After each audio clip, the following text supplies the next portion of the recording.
Well, this does not please me that the freaking thing just went and died. How does a stream just die? Streams are not meant, the professor's streams do not freaking die.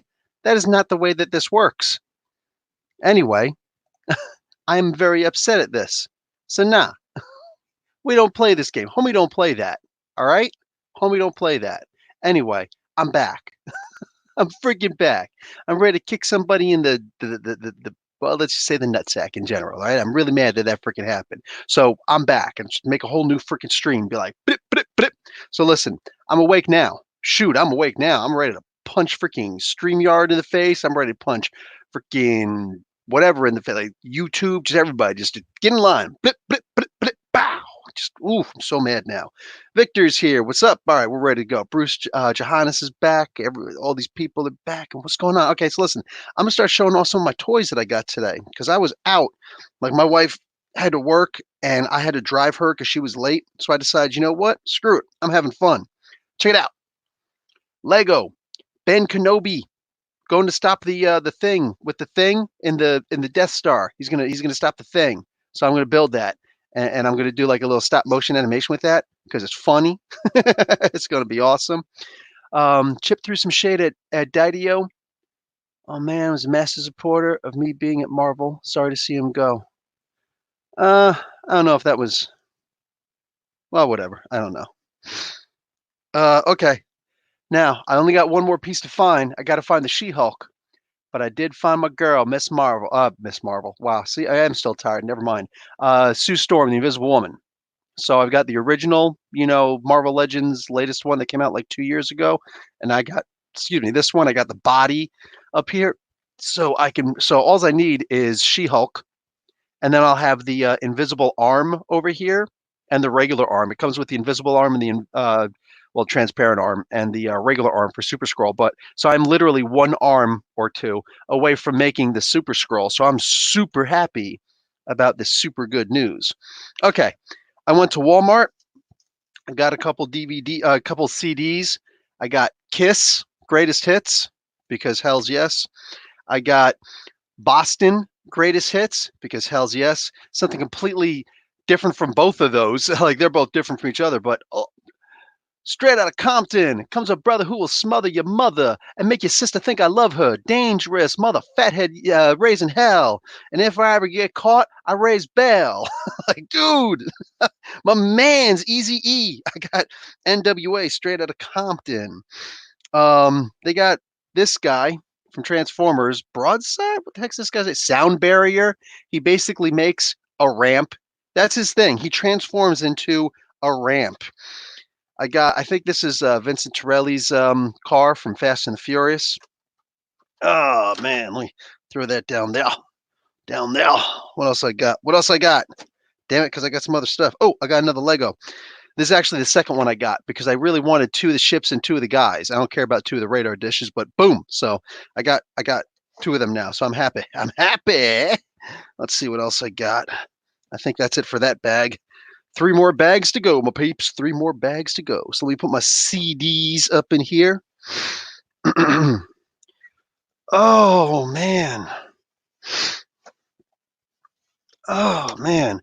Oh, also, I saw my friend DN this week. Y'all know DN with those initials, right? In the chat, if you know who DN is, real quick. Hostile Graveyard. Play that funky music, white boy.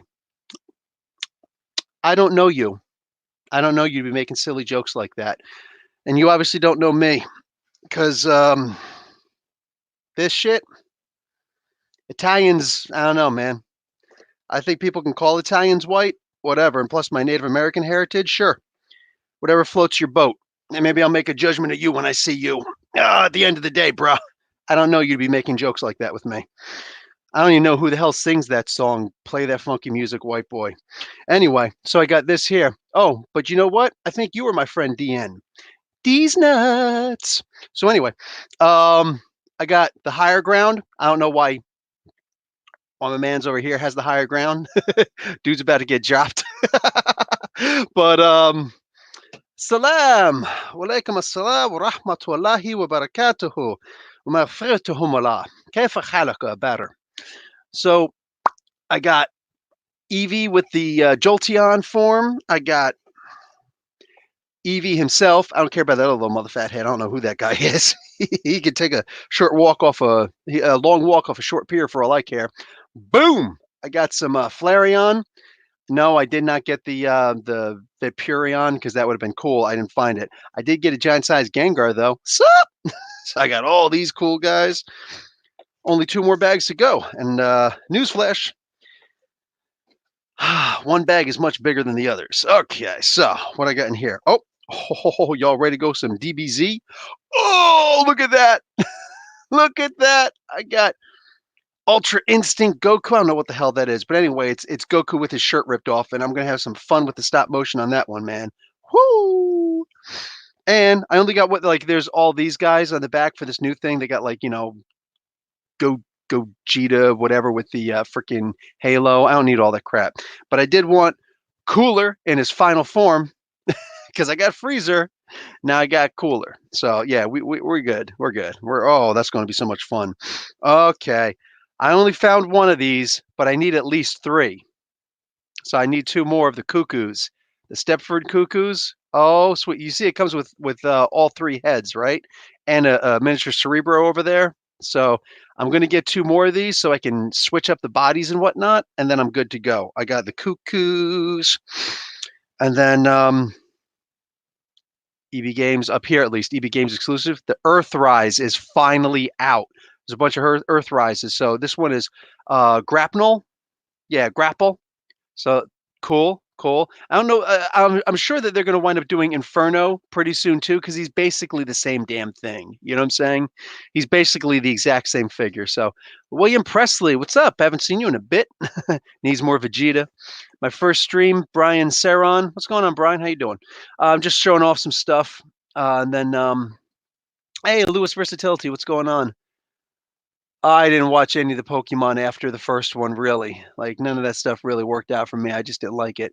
Superman and Batman tanking in sales, got Didio fired. Yeah, I'm pretty positive that's exactly what wound up happening.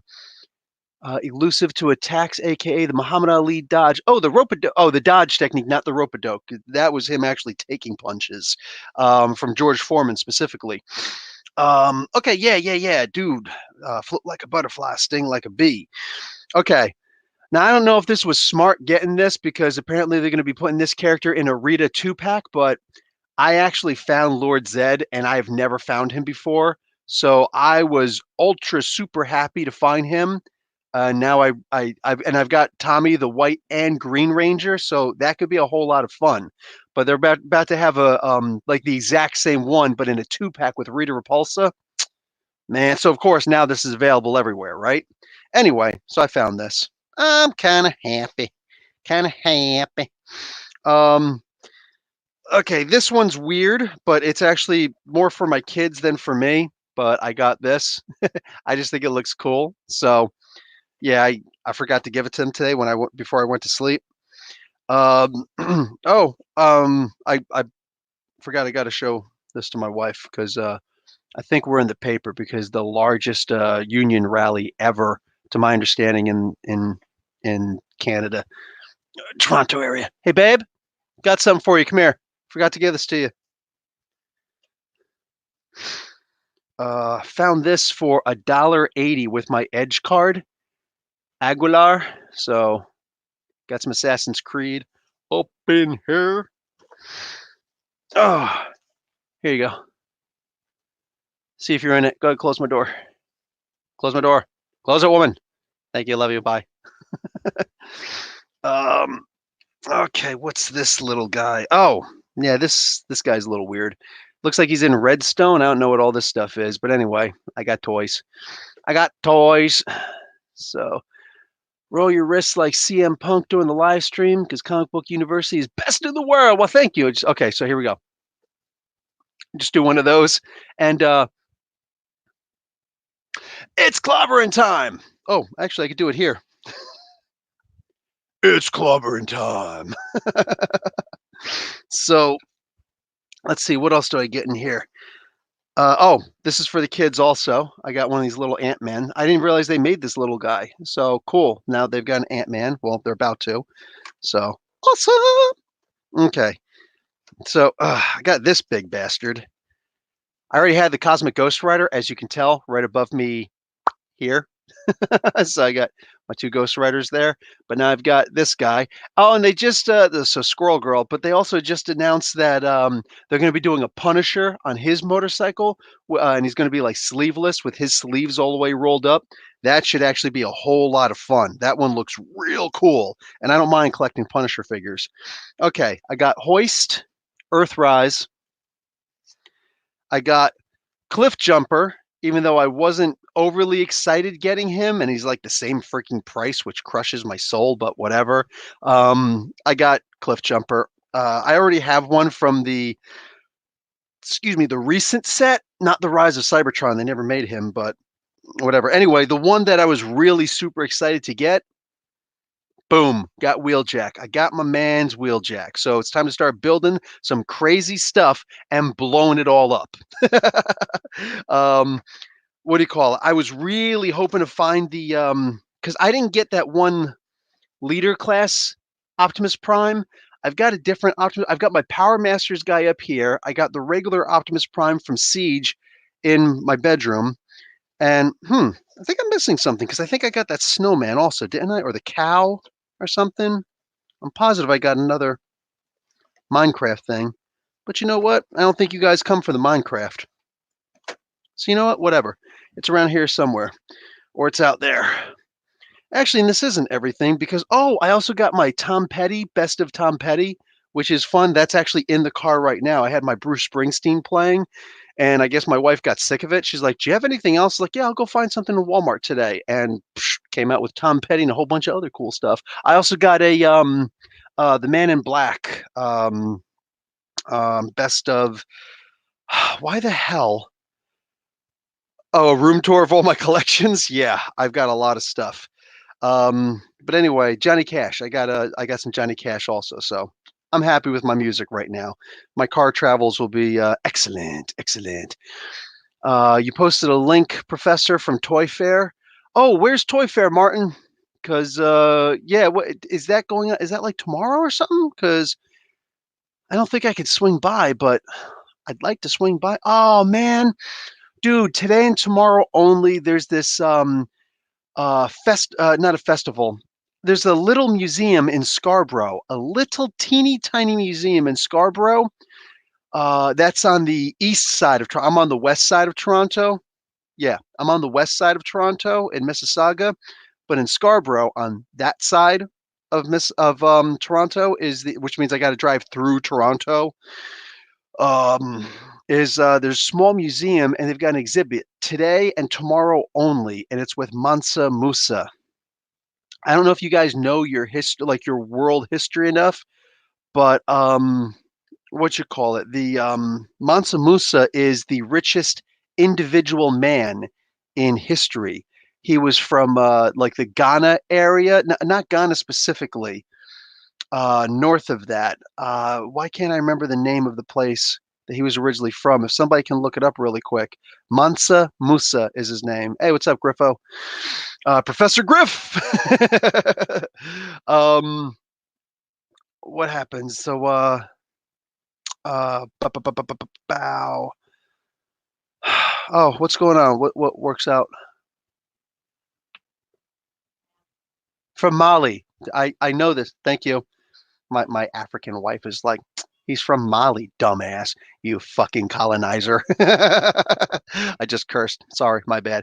Yes. Also, 21 2B FSC Mali. Yes, he's from Mali. So it's actually. Oh man, now Bagel snuck in. I love you, girl. Just come up here and stop yelling. Oh no, it's okay, girl. It's okay. It's okay. I'm sorry. Did I pull you up too fast? I'm sorry.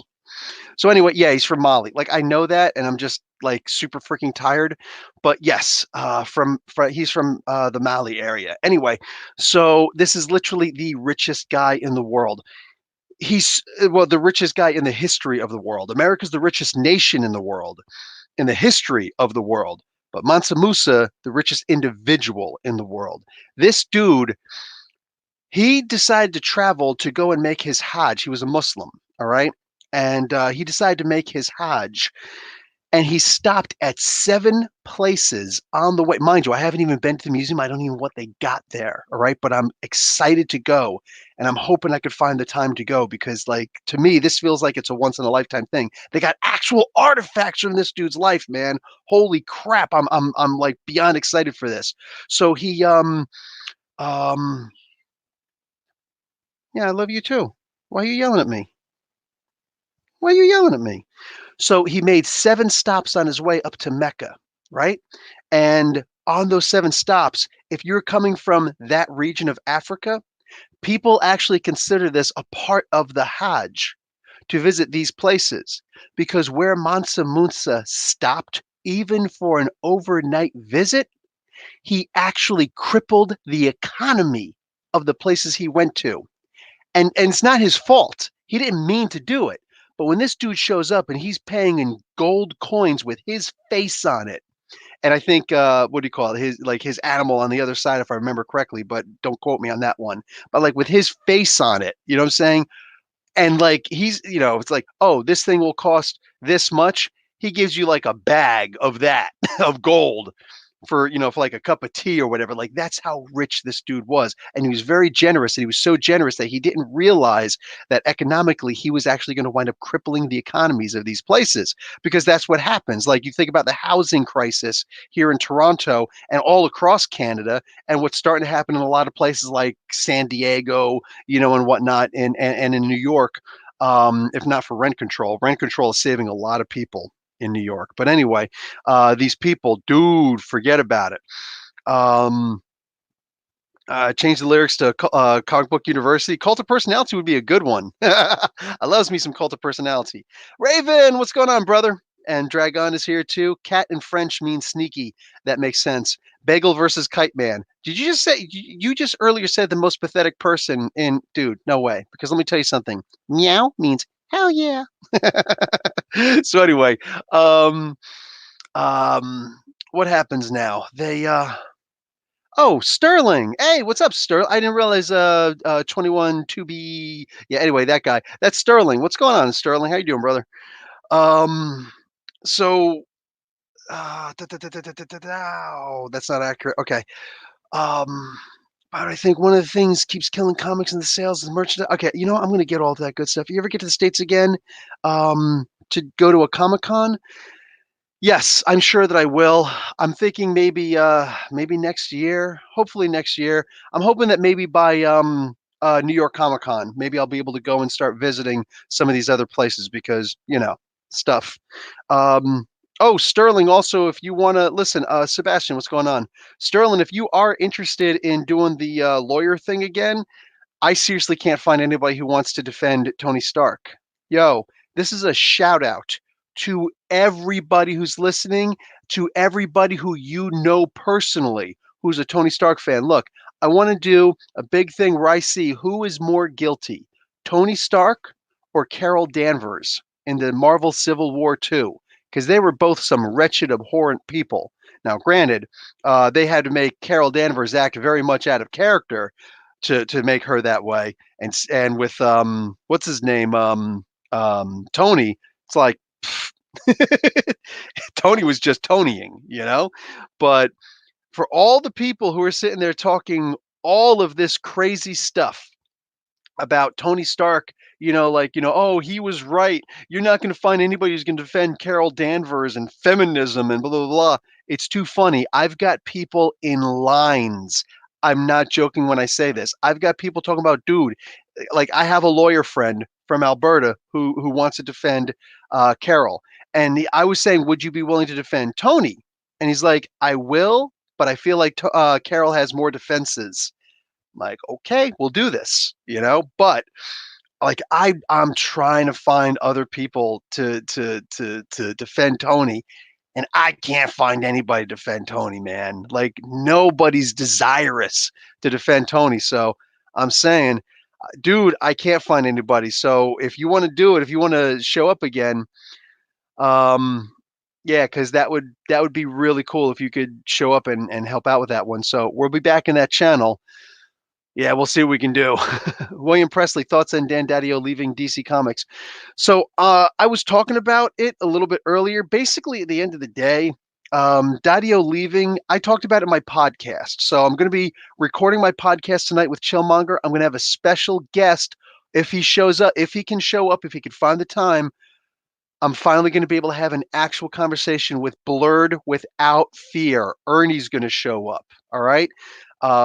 This is like one of the big time comic book YouTubers, one of the like dude holds one of the highest regards of respect. I hold him in high esteem and just like garners a lot of respect all throughout the comic book community. Dude, a guy who's willing to reach out to multiple platforms, still willing to smack a comic skater. But you know, what do I know? Anyway, in general, so hopefully he's going to be able to be on the podcast. He already confirmed, but life happens and it hasn't happened yet. So I don't know, but that'll be out tomorrow and it could be a whole lot of fun. So, and then hopefully we can actually do a couple other things. But anyway, I talked about it. I talked last week, 2 weeks ago, actually, about how Scott Snyder, or excuse me, Jeff Johns should actually leave DC Comics just simply to try and get everything under control. And apparently, enough people from DC have been getting messages from people like me because mind you, I haven't sent a single message. I've just been talking about it here on my channel. I didn't send out a tweet. I didn't send anything to anybody in the higher up. I didn't do anything like that. Swear on my life, I've never done anything like that. I just talk about it here with you guys and on my medium and I'm on the podcast, right? And I just said, like, dude, Dario he needs to come correct because right now the dude's he's all over the place. He's not like he's the publisher at DC and he's all over the place. He's not in charge. Like he's literally like sitting back talking about, that's right, I'm the king, but I'm a king in an anarchist state. You know what I'm saying? A company in turmoil. So it's like, dude, what? So yeah, just all over the place with the craziness. Anyway, I said that Jeff Johns should quit in protest. And I didn't say anything about Scott Snyder, but I was thinking Scott should quit too. You know what I'm saying? People should just quit. If you're not happy with what's going on in DC, as I keep on hearing, a lot of writers are simply not happy. Is what it is, man. Is what it is. So, out. Like, I'm sorry. I don't want the dude fired. Like, I just want him to change his ways. He wound up getting fired instead. Oh well, it is what it is. But I mean, like when enough people are talking, and eventually you get to the part where nobody's talking anymore, except the extreme haters and the people who just lavish praise on you no matter what. Dude, Vince McMahon is a freaking psychopath. I'm gonna point that out day in day out. I loves me some Vince McMahon, but Vince McMahon's got to go too. It's about time. Like maybe with Triple H taking over, maybe things will get better as long as he's not promoting himself anymore. Anyway, so with what you call it with Vince McMahon, he's got this thing where it's like what do you call it? As long as the people are reacting, then we're golden. We're good, right? If the people are cheering you, awesome. If the people are booing you, also awesome. All right. Even if you're generating X-Pac level heat, as they would say in the WWE, that's cool. But if people are silent, they don't love you no more. They don't like you anymore. They're going to leave, right? If you see people in droves getting up to use the bathroom when you're doing a promo in the ring, they're getting up to go to the concession stand. If they'd rather sit down and eat their popcorn and their cotton candy and whatnot instead of interact with you, you're dried up. You're done. Whatever you're doing, it's not working. As a heel, as a face, as a whatever, it's not working. And right now with Didio, a lot of people have been screaming specifically about Bendis. A lot of people also complaining about excuse me, Tom King also. But mind you, we're in an echo chamber here because I'm not a huge fan of Tom King's work on Batman, but I love Tom King's work on like Mr. Miracle. I'm probably going to wind up loving his Strange Adventures thing with Adam Strange. Like, there's a whole bunch of things he does that I love. Also, I really hated the Flash Rebirth, not Flash Rebirth. That was excellent. whatever, where they basically he made Wally West into a murderer, the sanctuary thing, heroes, yeah, whatever, the sanctuary thing. So anyway, um, he just needs to freaking whatever. So as far as Tom King is concerned, that really is a mixed bag with a lot of people, myself included. But on average, aside from the people just lavishly heaping praise on Bendis, everybody's in agreement that Bendis, he's got to be fixed. You got to fix the Bendis problem. All right. And the Bendis problem is he's got complete control over Superman. So again, I don't know the internal workings of DC. I don't claim to know that. But I'm imagining that with Didio gone, what's going to happen with Bendis right now? Because I don't want the dude fired. I want them to rein him in and be like, dude, here's your own universe. Here's the DC Comics Bendis verse. You know what I'm saying? You want your Wonder, whatever you want to call it. This is you. This is you.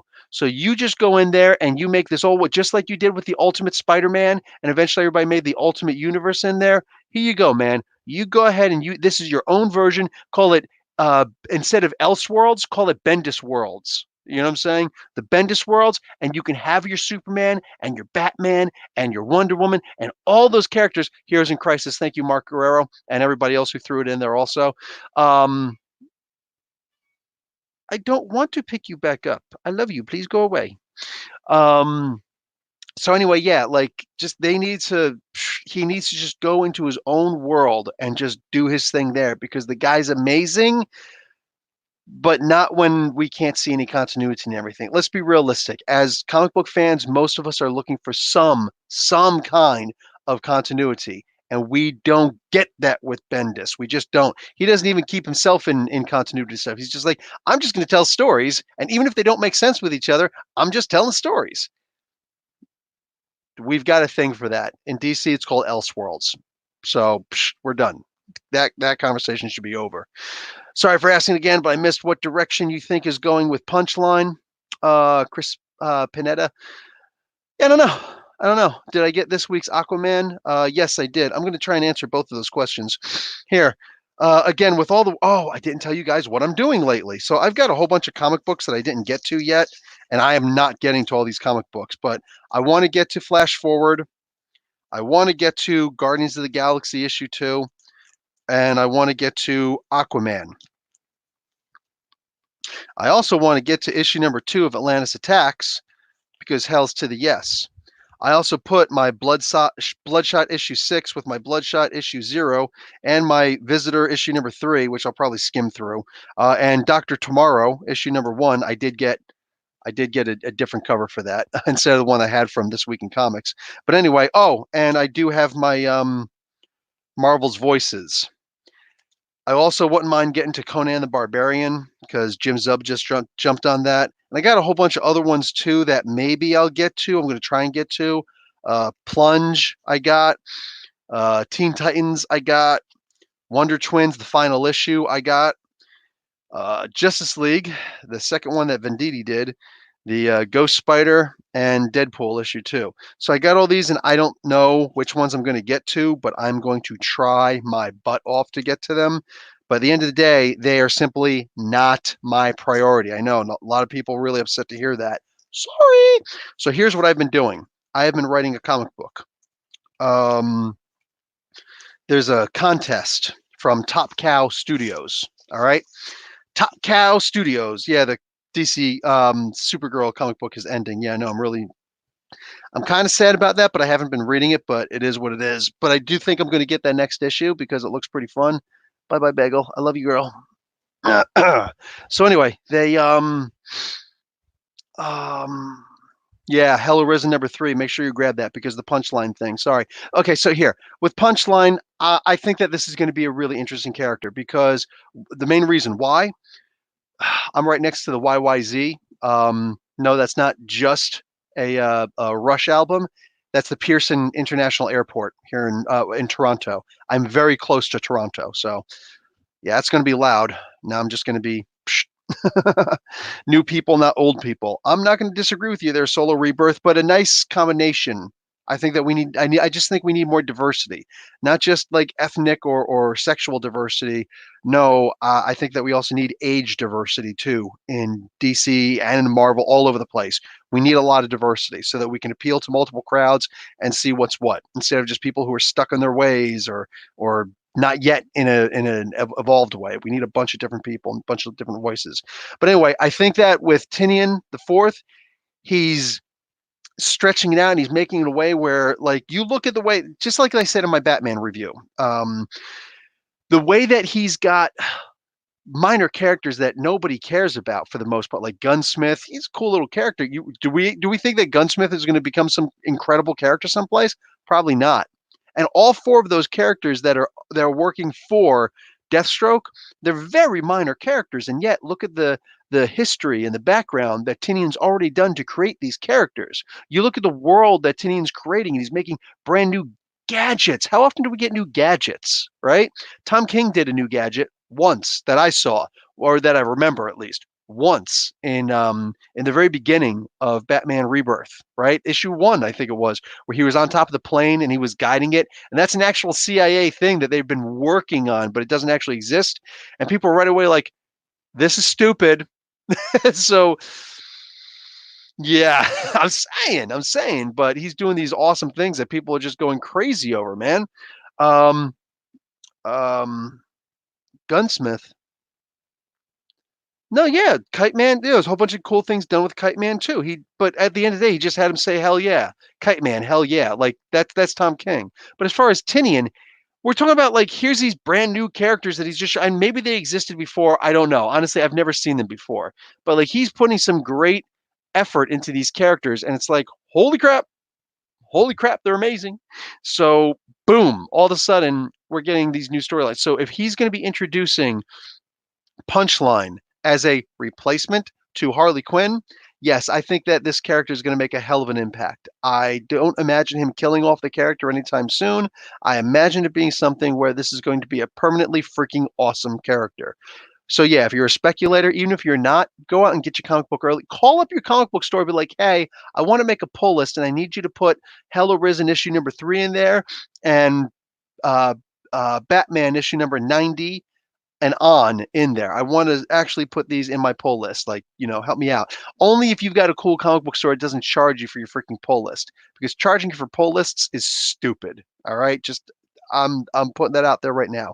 It's freaking stupid. Okay, I'm going to take a chocolate covered peanut, because I think the sugar is going to help me to stay awake. I think I need to start drinking coffee because I really don't want to do sugar in my life, but like, I'm crashing, dude. So anyway, most of my time, like 90% of my time, has been occupied writing a comic book. A couple months ago, Top Cow put out a contest and said the prize is a 1-year contract to write comic books for us. If you win this writing comic book, or this writing contest, and there's also an art contest. The art contest is you got to make 8 pages. You got to draw 8 pages of the character, the Darkness, Jackie Estacada. I've been meaning to do a 10 things about this character and a spotlight on story, and I will very soon. Like, once this is done, because the deadline is the 28th. The 28th of this month, that's the deadline. So they're not even going with the leap year. You know what I'm saying? Yes, it's a leap year. I believe it's a leap year this year. Anyhow, let me just double check really quick on the bottom of my freaking computer. Yep, it's a leap year this year. Hey. So anyway, um, boom shakalaka, baby. We got this contest, and I only found out about this 2 weeks ago. Yeah. So think about that. I have been busting my ass for the past 2 weeks, doing more research on this character, reading up a bunch on this character, figuring out a whole bunch of really cool stuff about this character, to turn around and be like, hey, I'm going to try and write a 20-page, because that's the contest for the writers, a 20-page story featuring their character, the Darkness, originally created by, was it Warren Ellis? I forget, but Mark Silvestri and stuff like that, So yeah, this should be freaking awesome. I hope. Yes, I'm going to read Adam Strange. Well, Strange Adventures, it's called. But yes, I'm going to read that 12-issue limited series because I think that should be pretty good. I don't know what all this stuff is about. Trashing stuff. I don't know. Um, no, you're a little late, Mal. Sorry. I just showed off the comic books that I got that I'm going to try and get to. I promise you I'm not going to be able to get to all of them, but there's a couple that I showed that I will try to get. Just rewind a little bit. I'll show you the comic books. Go back like not even 10 minutes and you'll see it. But anyway, um, created by Ennis. Okay, so Garth Ennis. There we go. I think yeah, Garth Ennis. Yeah, should be. Anyway, thank you, Eric. So, um, what do you call it? So anyway, so if I can do this, I can actually get a 12-month contract working for these guys. And listen, understand, I'm going into this expecting I'm not going to win because I mean there are people who have had months to write their story, and it's got to be in script form. So fortunately, I'm lucky that I already know how to write in comic book script form because I edited a very small time, no name, never even got a single comic book published comic book company owned by my buddy Jeff. But so anyway, so I know how to make comic book script, so that helps me. But dude, like the whole thing's got to be submitted like that. So 20 pages, mind you, that's not 20 pages. That's 20 pages of a comic book. I'm already on like 42 pages explaining everything that I'm explaining that's going to happen in each panel for each page of this comic book. Can't go over, can't go under. It's got to be 20 pages. And they don't want to be some kind of a continuous story. Mick Bagel, the comic book character. I think I shall. I think I shall.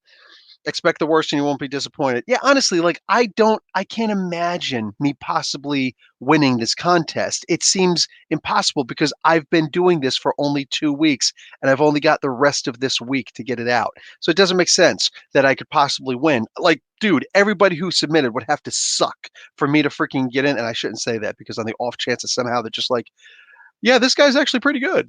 You know what I'm saying? So anyway, yeah, if I do win this though, that would be freaking absurdly amazing. If I don't win, which I expect I'm not going to win, at least I get my name out there, and hopefully that actually gets like they'll actually put out here's this guy's script because hey, and even if they don't, whatever, I'll give you guys my script. I'll show you guys my script because I think it's kind of fun. It's the darkness. It's a very cool character. I did a combination of what do you call it? Some Mary Shelley's Frankenstein, some what do you call it? Some Cthulhu horror in there, and just some in general, mafia stuff, which you gotta because it's Jackie Estacada. I'm saying. And I don't really have too much of his lore in there because this is supposed to be a one shot, but anyway. So yeah, if I could pull this off, and if I could just get like a mention for, like honorable mention, wow, we were really considering this guy. He's just got to tighten the stuff up. Yeah, by having like another month to prepare for this, or 6 like everybody else got, but well, everybody who was paying attention to this contest being out. But anyway, I would freaking love Bagel versus the Darkness. But that would be freaking excellent if I could just get an honorable mention. That's what I'm shooting for. I'm shooting for an honorable mention because wow. And if that works, you know what I'm saying? Forget about it. Maybe do a 10-page book and you may not qualify, but get noticed the next time. 20 page. It's got to be 20 pages. The unaimed arrow never misses. That's actually pretty good. I got to understand better what you mean by that. But I like it nonetheless. Stop the American government from murdering innocent U.S. civilians. There's a whole lot we could delve into that one. I'll tell you what, one of the good ways, thank you, Eric, thank you to everybody who's offering me luck, including Hostile Graveyard with Rotsa Ruck. I guess this is the Scooby-Doo version. Will I review Wonder Woman 84? Yeah, when the movie comes out, I would love to see that movie. Hells to the yes. Where do you want to end up, Marvel or DC? That's a really good question. I don't know. DC pays better. From everybody who I've talked to, DC pays better. I don't know who would give me more freedom, though. You know what I'm saying? Like, I don't know who would give me more freedom to do the things I want to do. Um, But yeah, I don't know. Honestly, I don't know. Whoever, I don't like to look at things that I really don't. I don't like to look at things that way. Like I don't have a goal as far as writing comic books. For me, if I get to write comic books, that would be a great part-time thing to do. Make no mistake, this channel doesn't end just because, all of a sudden, hey, Bill's a comic book writer. Yeah, I'm still going to review people's comic books. You know what I'm saying? You're still going to see the influences I have in my writing and the people who I love to read. You know what I'm saying? I'm still going to be reading some Snyder. I'm still going to be reading some Kelly Thompson. I'm still going to be reading some Mark Waid. I'm still going to be reading Chip Zdarsky. You know what I'm saying? I'm still going to be reading all these amazing writers, Al Ewing, Donny Cates. You know what I'm saying? I'm going to be reading all of these people and just going, oh, Peter J. Tomasi and James Tynion the Fourth. Do you see what they did in their Detective Comics and Batman comic books? Oh my God. You know what I'm saying? Like I'm still gonna be reading all these comic books because I love my comic books. All right. I'm not snubbing anybody. This ain't the Oscars. I don't snub people. But you also get to see some insider stuff of the stuff that I do. So, there's that. Anyway, so yes, I would love to be able to write this. And realistically, it doesn't matter because you know what? I'm gonna be locked down to if I win. That's a 1-year contract that I got with Top Cow, unless they boot me because they don't like my politics or something. I don't know how that works, but I will say that if they like what I'm doing a lot and they can continue paying, I'm cool with staying with the Darkness even longer. Darkness is an amazing character. The Darkness is what Cloak should have been. You know what I'm saying? When push comes to shove, dude, there is so much you can do with Jackie Estacada. When they're like, okay, I don't know what they did for last year, but apparently there's a contest last year also. We're going to put it out and you'll be able to write for the darkness, but you got to write about the darkness. I'm like, what do you mean you got to write about the darkness? Oh my God, you mean we get to write about the darkness? Do you realize the things you can do with this character that can open up a gate to his version of hell and unlimited amount of darkness can come through, unlimited amount of demons can come through, and he could just wreck house on everybody? Like the level of power. But meanwhile, he's not allowed to have Nookie because if he ever inseminates a woman, he dies immediately. He immediately dies, and that child becomes the new darkness in the womb. You know what I'm saying? So like all these crazy things about this character. Holy crap! Holy crap! And he's indelibly tied to the Witchblade. The Witchblade is technically his child. You know what I'm saying? Like, are you kidding me? That oh man, if they say, "Hey, go ahead and by another contestant is image contest request by another contestant, it's an image contest. There's an image contest? I don't know. Um, whoa, whoa, whoa, whoa. Did I just see something? Somebody's really trying to piss me off here. Cryptid, I'm booting you off this channel, man. I love you to death, but I'm about to boot you off the channel. Hey, Professor, which book would you want to write if John Romita Jr. had to do all your artwork? You are fired, man. Would I still read Teenie Howard? Yeah, I'm reading Excalibur, and I'm starting to like Excalibur. Her, excuse me, her writing style is like her comic book writing style is getting better, and I'm starting to dig on her writing a lot better. It doesn't happen often, but every so often, like you eat enough of a food and suddenly it grows on you. You know what I'm saying? It's a weird thing to say. It sounds like a fungus or something, but like comic book writers, I guess, can grow on you. I don't think I've ever had anybody who grows on me before, but Teenie Howard is actually growing on me. You guys know, I pretty much like all but hated her freaking writing before. I couldn't stand anything she was writing, and I couldn't stand Excalibur in the beginning. Like 5 issues in, and all of a sudden, like, wow, okay, I'm digging on this. I'm digging on this 6, 7 issue. You know what I'm saying? I can't wait for issue 8. I'm not joking. I kind of enjoy it. So it is what it is. The next contest, I don't know who they're going to have us write for, if it's going to be Top Cow or whoever. Tweak it over a few months, have a better version for the next contest. That's the thing about Ooh, Corey. Nice one. I wonder if I could learn more about Shadow Man, I would love to write for Shadow Man. Holy crap. He's got a new comic book coming out in May, I believe. Oh my God. I would love that. That would be great. That would be great. I would love to do that. Good question. But um let's see. Got to put Greg Kinnear in the Marvel Universe though. Um I'm in the image contest. I'm in the no, the top cow contest.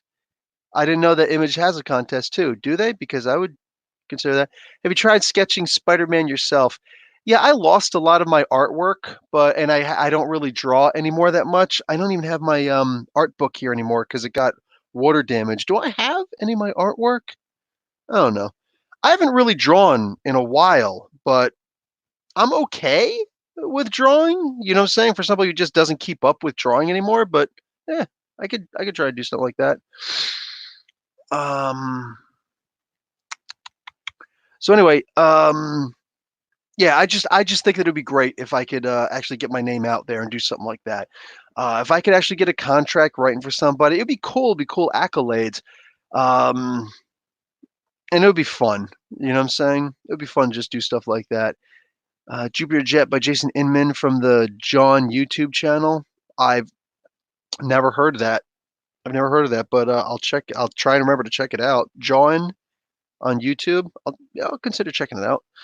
Um, so anyway, um, yeah, just I would just love to be able to sit down and be able to write some comic books. I think that would be absolutely freaking great and add my own mythos. Oh, that's what I was saying.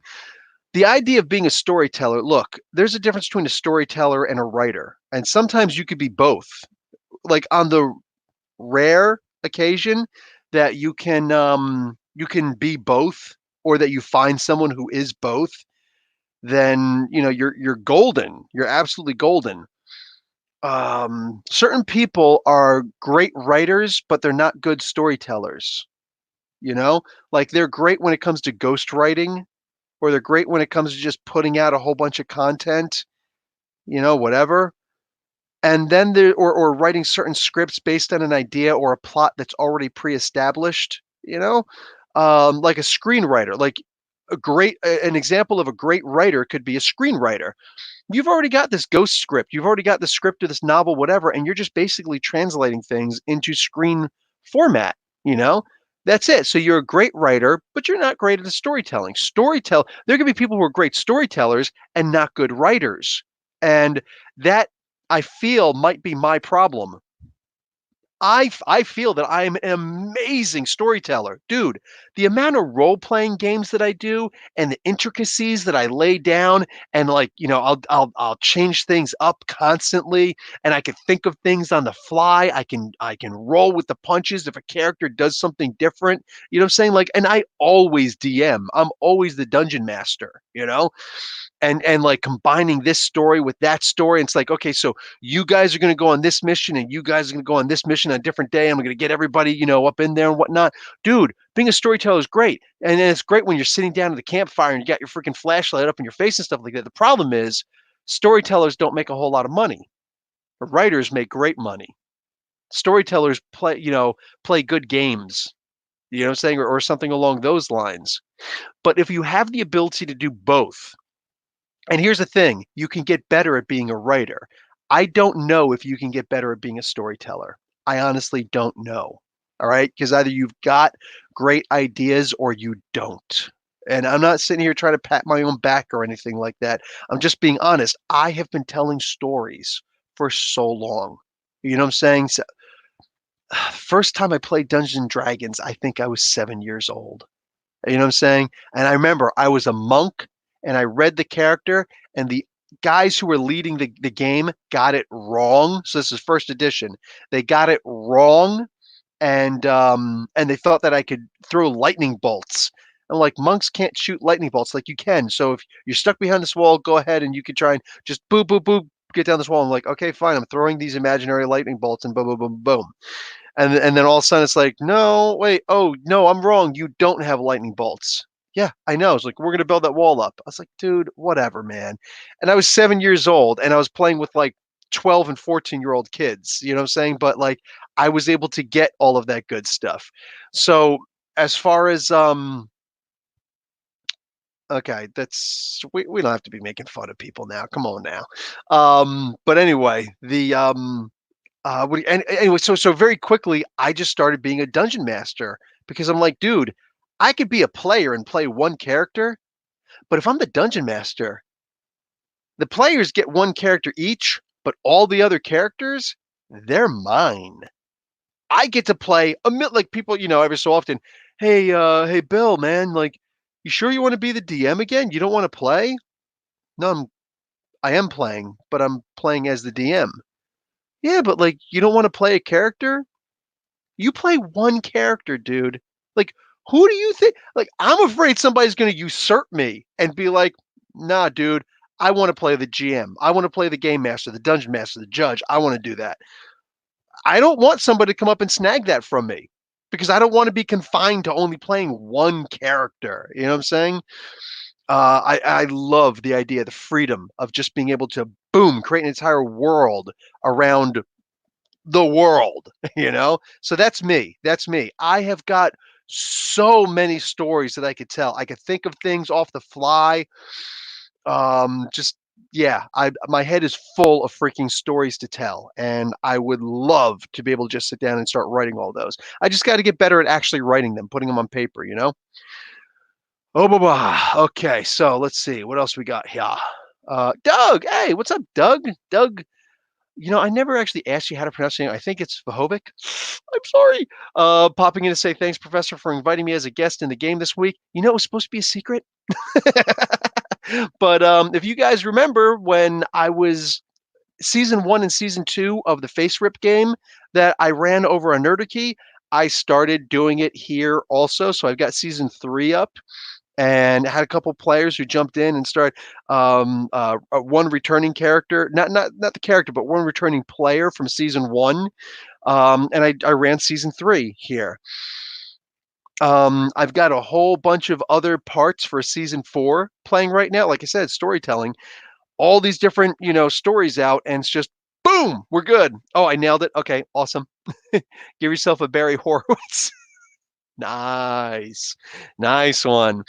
Um, what do you call it? But anyway, so anyway, Doug was a player from season 1 and 2, and he made a surprise appearance in one of the season 4 games that I'm running currently. So, when I actually finish running all of these games, I'm going to put them together and edit them, and I'll just start slowly releasing all of these episodes for you guys to consume. And seriously, you want to see me doing some actual storytelling? Go and check out the freaking Face Rip games. That's one example of me just making up stories and throwing it out there, man. um, always wanted to be a player. I'm always wanting to be a player. That's fine, but I suck at focusing on only one character. It's torture. Yeah, I hear you. Underwood, Xavier, Samson Stone. I hear you. I hear you. I could do it, but anticipating the way the 4 element monks. I'm with you, Professor. I prefer to judge or GM, right? Um, Dan Didio did not write bad stories. Yeah, you're not wrong. He wrote some really good stories. I enjoyed his stories. Speaking of appealing to audiences, Batter says, "Did you think Birds of Play underperforming? Looks like they shot them in the foot." I don't know why it underperformed. I honestly don't. It is what it is. I genuinely don't know what's up with what. I didn't see the movie. I don't really have any interest in seeing the movie. I follow Gail Simone. She follows me because she's awesome. But here's somebody else from Marvel who follows me once in a while, and I follow him. Federico Blee, colorist extraordinaire. One of these days when this dude gets, I think it's supposed to be in March. One of these days when this dude gets his new webcam and everything, we're going to have ourselves some conversations, like literally get the coffee because we're going to be hanging out talking about his amazing artwork. Oh, I'm sorry, Mr. Blee. I've uh, I've got Guardians of the Galaxy issue number 2. I just didn't read it yet. I'm sorry. I'm in the middle of writing my own comic book right now, and that's where all of my freaking attention is going. So I'm sorry. I will get to it though. Those games you organize are kind of type when rich people free poor people in the forest, and then the hurting begins. Yes, it's like the deadliest game. Absolutely. Um, Thank you, Doug. You are freaking awesome as well. You know what? And Doug's a storyteller himself, and he's stingy. He never let me in the Star Trek game he was running. It's cool, man. I know that you were totally full. But what do you call it? Yes, as far as the stories and whatnot, just yeah, just for me again, just telling stories, that's just what I love to do. I love to just sit down and tell a good story, and to get a good yarn going, like they used to say back in the days. I love that. My dad used to tell ghost stories all the time, and he made you believe these freaking ghost stories. Like, I learned the craft from him and from reading comic books. It's funny, I started reading comic books the same time I started playing Dungeons and Dragons when I was 7 years old. That's when, like I remember things from before. I remember things from when I was 2 years old, like multiple things when I was 2 years old, houses and scenery and things like that. And like my parents would show me, yeah, this is the house that you remember. How did you remember this? Wow, and blah blah blah. I'm blessed. I'm blessed like that. Thank God. But like my life took a change. You know what I'm saying? When I around 7 years old, because boom, I was already drawing and stuff, but Dungeons and Dragons and comic books, man. Whoo! Let me tell you something. So yeah, um, you must write before everything else. The world needs more creators. You know what? If one of these days I can get Mr. Blee to do the colors, or if you're going to start, doing the regular art also, boom, that's what I'm going to say. I get to hang up my hat and be like, I've accomplished pretty much almost everything that I ever wanted to accomplish before. So I'm saying, but yes, I would love to create a whole bunch of cool content. Started comics at age 8. I'm 63 now. Eric, jeez, all these people calling me grandpa, and I don't have grandkids yet. But awesome, dude. See that, and that's one of the things I love. This is why I don't just call everybody students. This is why I call people fellow professors. You know what I'm saying? Because you got some elder statesmen up in here also. I don't profess to know everything about being, like the end all be all of comics. We got plenty of professionals out. Well, we got plenty of intelligent people out there, be they professionals or amateur. I mean, case in point, firefighters in New Jersey, only the chief gets paid. For the most part, only the chief gets paid. Everybody else is volunteer, so they're considered amateur firefighters. Would you trust them any less to put out the fire in your house and rescue you? No, you would not. So, Tank, what's up, Tank? Sebastian, let's see. Did you hear Netflix finally released their Transformers WFC? I don't know what WFC is, but the trilogy Siege trailer. Whoa, seriously? I saw the animation looks really good. That is, until it comes out. I'm cautiously optimistic. Sebastian, you're going to need to go back in time in the comic book chat, because I showed off all of these new Siege. Well, actually, the Earthrise comic books that I got. You know what I'm saying? So, not the comic books, the toys. Got a whole bunch. I got like Grapnel and Cliffhanger, Cliff Jumper, and I got my Wheeljack. So rewind, check it out. Be kind of rewind. Gail Simone said some insulting things after. Whoa, whoa, whoa, whoa, whoa. Gail Simone said some insulting things after Birds of Prey. Seriously, mostly men watched it, and movies are not mandatory. Good movies sometimes fail. Birds of Prey was decent. I okay, so this is very vague. Gail Simone said some insulting things, and then goes on and talks about something else, and then comes back and says, sometimes good movies fail. Birds of Prey was decent. So right there, you're saying that it wasn't a good movie. You're saying it was a decent movie. So if good movies fail, what happens to decent movies? That being said, what did Gail Simone say? Because I follow Miss Simone, and no, Gail Simone has not said one insulting thing about the movie. In fact, it was just yesterday that she tweeted, whatever it is, where she's like, am I the only, like, all the negative criticism that I'm getting back about the Birds of Prey movie, am I the only person who actually enjoyed it? So I don't know what she could have possibly said that was insulting, at least off some things, plural, that were insulting. That doesn't make sense to me. That doesn't make sense to me. I do not slavishly watch what Gail Simone does, but I will say that the things that I have watched, nah, brah. No, I haven't seen it. I simply haven't seen it. Boom. So, what else we got here? Let's try and knock a couple more things out, and then I'm going to boogie out of here because I've got to prepare for an actual podcast tomorrow. Um, Professor, do you believe it'd be harder to be Batman during Bruce Wayne's day or Terry McGinnis's time? I would say during Terry McGinnis's time. That's a fantastic question. And I could say this with the hey, Battle Rapper D is here. What's going on? She said Birds of Prey failed because of dog-faced pony soldiers. I don't know what dog-faced pony soldiers is. I would need more information on that. Dog-faced pony soldiers. Huh.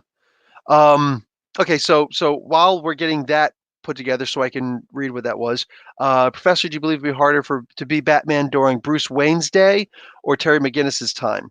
Actually, here's the thing. I'm going to change the question. I'm going to be a good politician. By the way, Bernie Sanders in Nevada winning by the last time I saw 41%, and the second place was Joe Biden with 14%. Burn, baby, burn. Feel that burn. Dude, we're getting health care. We're getting college tuition for free. Well, free, paid with our tax dollars, the way the good Lord intended it, just like K through 12. Yeah, we're going to have the next 4 years also. So if you're going to go for your master's, you're going to have to accrue some, or your PhD, your doctorates, you're going to have to accrue some student loan debt. But the first 4 years, like your bachelor's, nah, bro. We can actually, kids, I wasn't able to do this. I was the first generation that was not allowed to do this. I graduated in 93. In 92, that's when Joe Biden made the bankruptcy bill, which meant that, hey, amongst many other things, you cannot claim bankruptcy for your student loans. You have to pay it no matter what. It's like, dude, you're freaking kidding me now, right? And none of us were prepared for it. So Generation X, my generation, we're the first people who accrued it. I still owe it. I still owe it. Um, what do you call it? So it's an insult from Joe Biden. What did Joe Biden say? I don't know. Everything Joe Biden says is an insult. Anyway, what do you call it?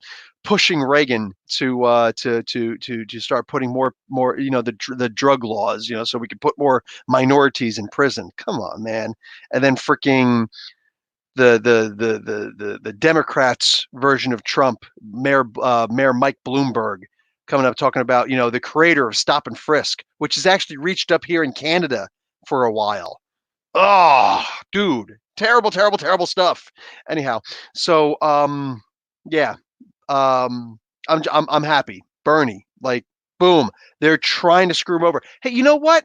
Let's take a couple minutes right here. Let's take a couple minutes because I want people to understand the way that the primaries actually work. This is both Democratic and Republican. Republican will call things different things. They'll change the names of some things, but the system actually still works the same. So if you're not interested in this, go ahead. We'll talk some more comic books in a hot minute, but I want to get this out. I want to explain some things because there are people who really know a lot about comic books, about why would I talk about comic books on the comic book channel? Anyway, it isn't Ask Me Anything.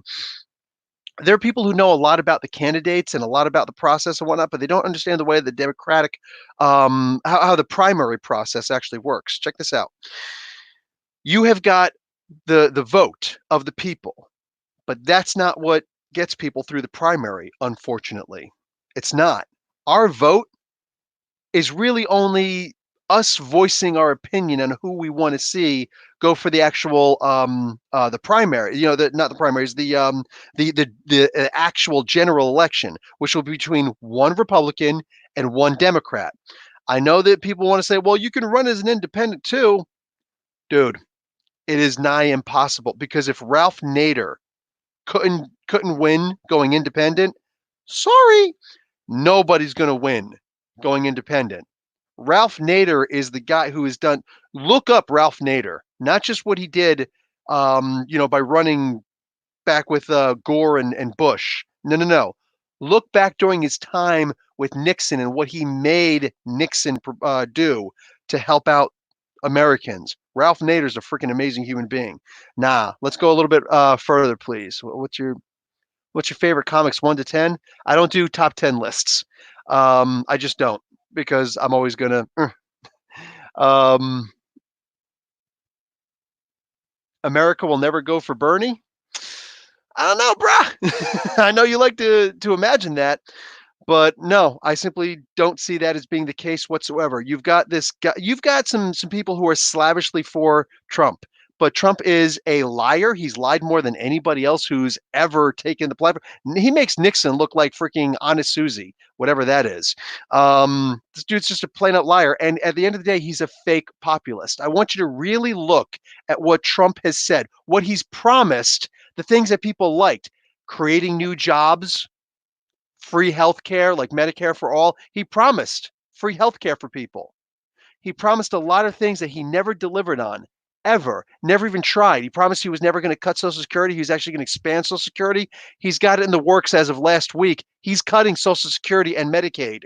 He's going after it because that's what the rich people look at, like this big, gigantic trust fund of money that all these young people think that they're going to get, or all these people my age, 44, my age, are going to get. You ain't getting it, because we're going to dig into that, because that's more tax breaks for us. That's what these rich elite are talking about. And Trump's going for it. Because at the end of the day, that's what Trump is. He's an elite. Trump has never been poor. Trump has never been poor. He poops on a golden toilet. He's never been poor. He doesn't understand populism. He has never once in his life struggled for anything except his father's approval, which he never got. That's the only thing he's ever lacked in his entire history. He doesn't know what it's like to be the common man. Bruh, I'm about to start doing a son of a plumber routine right now. Dusty Rhodes. Oh, man.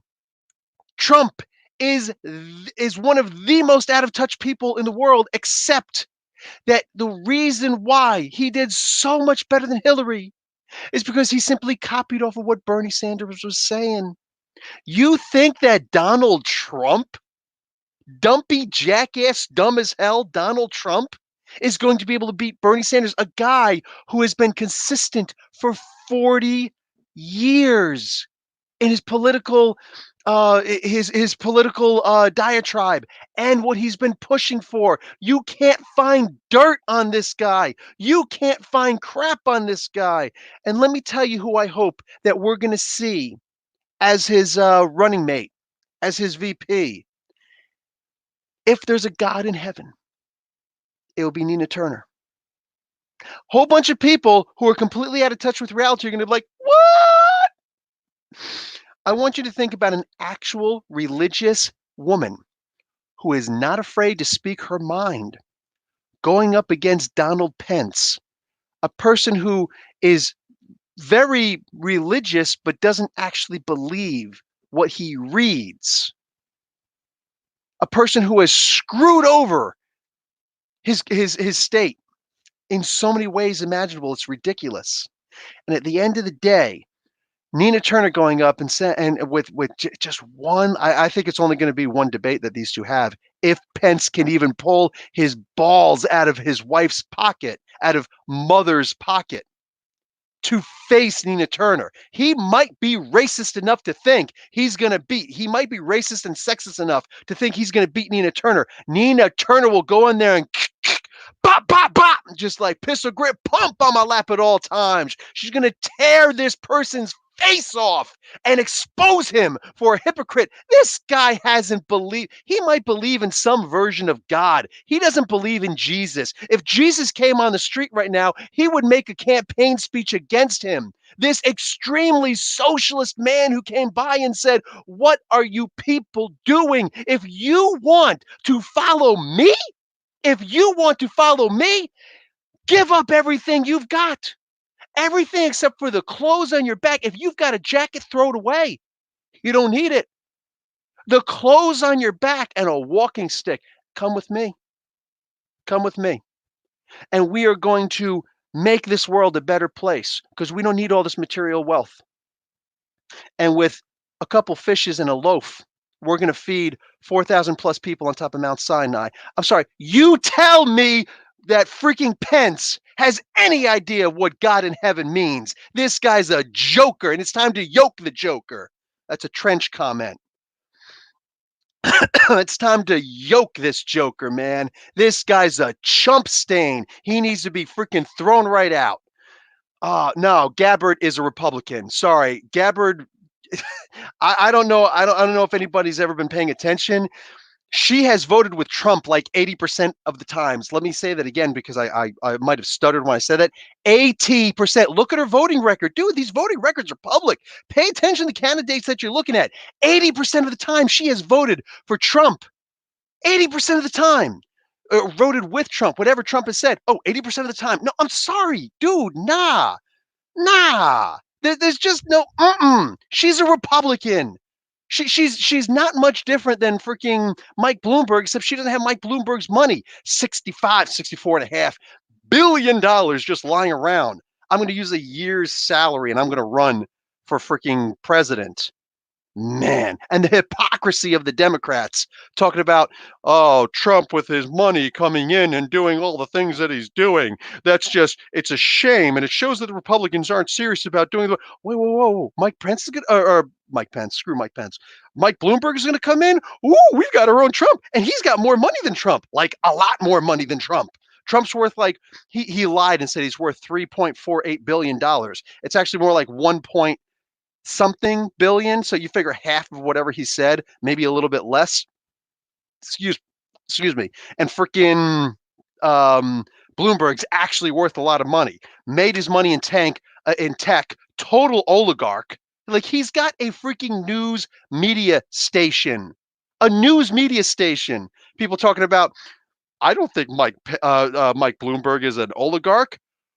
What is the definition of an oligarch if Mike Bloomberg, of all people, does not fit that? He's a ridiculously rich person who owns his own media company. Bloomberg News, hello.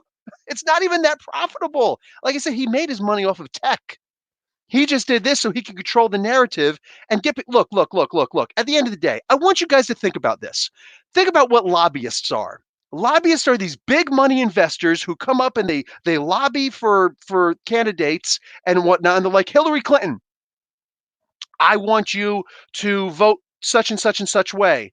And I'm going to, shuffle over $1 million to help your campaign. You know what I'm saying? Just, put in a super PAC so that I can give it to you legally.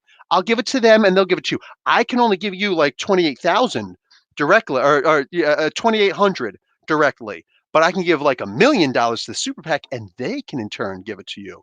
That's legal. That's legal. That's the way it works.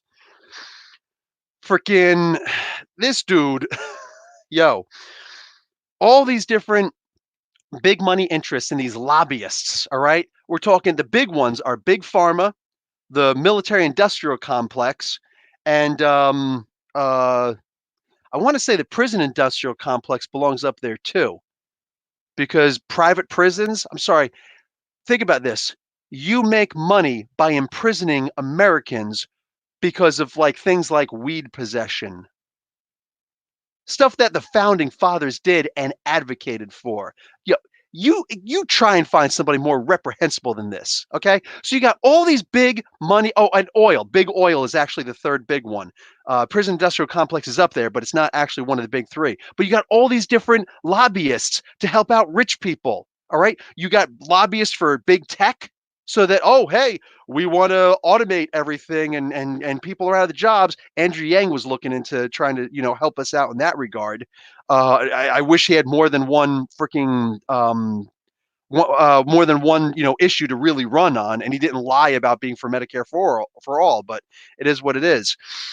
Dude, you got all these big money interests. Let me ask you one question. And I want to see, I wish I could see the open mouths of all the people saying, go Trump or go Bloomberg or go freaking Biden or whoever. Who has a military lobbyist? Because all of us soldiers who came home, like I'm not a soldier who came home with PTSD. I never had to go to war. I lived in a very unique time in history where we weren't at war with every country in the world. What about all the soldiers that I know, my brothers and sisters from the military who come home and they got some kind of PTSD? And you got a scumbag like Trump who says, "Oh, these guys, these soldiers, they got a headache and they call it PTSD." Yo, I swear to God, I wish somebody beat the living shit out of Donald Trump. But I wish that they'd beat the living shit out of half the politicians out there, if that. Probably a whole lot more than half. These people need to have their asses beat. Nancy Pelosi needs somebody to slap her across the mouth. You know what I'm saying? Freaking some of these people out there, they're disgusting. They're disgusting. And all these people turn around getting all these big money. We put them into office and they turn right around for the next 3, 4 years, the next 3 years at least. Oh, big money interest, big money interest, big money interest. Oh, shoot, I'm up for reelection. I'm for these rights and those rights and helping all of you people out with what I'm going to try and do the best I can. You want to know why we can't get Medicare for all? Because Nancy Pelosi won't even let the bill be voted on. Her talking about it'll never pass. You want to know why it'll never pass? Because she won't let people vote to have Medicare for all come in. Her specifically, she won't let that vote go. Just like we talk about how Mitch McConnell, he won't let he's like, oh, I'm not going to let anybody vote to impeach Trump. The exact same thing is being done on the Democratic side by Pelosi. She's got the majority. She is the majority, the Democrats, and she's in charge of the Democrats. And she won't let it even, she won't even let a vote happen. She's disgusting. She's abhorrent. She doesn't represent us. Who represents the military? How about the homeless people? Where's the homeless people's lobbyist? How about poor people? Where's our lobbyist? People who have medical debt, where's our lobbyist? People who have student loan debt, where's their lobbyist? How about people who have lead in their water? Where's their lobbyist? You know what the recent report was 2 days ago? Most major cities in the United States now have an unacceptable amount of isotope radiation in their water too, because the lead wasn't enough. Where's our lobbyists? Where are our lobbyists? Where's our big money lobbyists who are going to get together and be like, oh, hey, listen, we want to try and help you out, such and such, such, we're going to give you some money towards your campaign, maybe help us out with our situation. Nah, man, Bloomberg, he's a lobby. He's always been a lobby. And Trump has been a lobbyist too. Trump walking in with that line of crap, talking about, I'm rich. They can't buy me. Trump already gave away his hand, and too many people were too damn stupid to see it. Oh, I used to bribe these guys all the time, and they did it. And now what's happening? The exact same thing is happening. People come to Mar-a-Lago. He doubled the price of membership to Mar-a-Lago. And people show up. Oh, okay.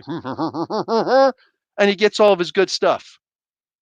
People go and they sleep in his hotels. They'll rent, like in Saudi Arabia, his hotel there. They rent like half the hotel. Always keep the room. The rooms are empty. People go in, they do a quick little turn down service, but for the most part, no, who cares? They're renting the rooms so that he's getting that money coming into him. Of course he's going to do whatever they want. Dude. Dude. um yeah, she says she wants to stop regime change wars. She's lying. Yes, she is lying. Is she lying? Yes, she is lying. Why do I mean this? Because I want you to think about this. Regime change wars. I want you to think about this. How is she okay with her best friend, Modi, the guy who's in charge, the PM of India? He's moving into Kashmir. He's been moving into Kashmir for months now. They've got agreements, and they're like, Trump doesn't like Muslims. Trump doesn't like the Muslim ban. We just got to stop until we can figure out what's going on, okay? And all these guys, we're going to stop a complete shutdown of Muslims coming into the country, except for Saudi Arabia, because they got my businesses. Anybody else want to do business with me? Because I might consider helping you out too. All right. Anyway, dude, you got freaking all these crazy freaking people coming in here, bruh.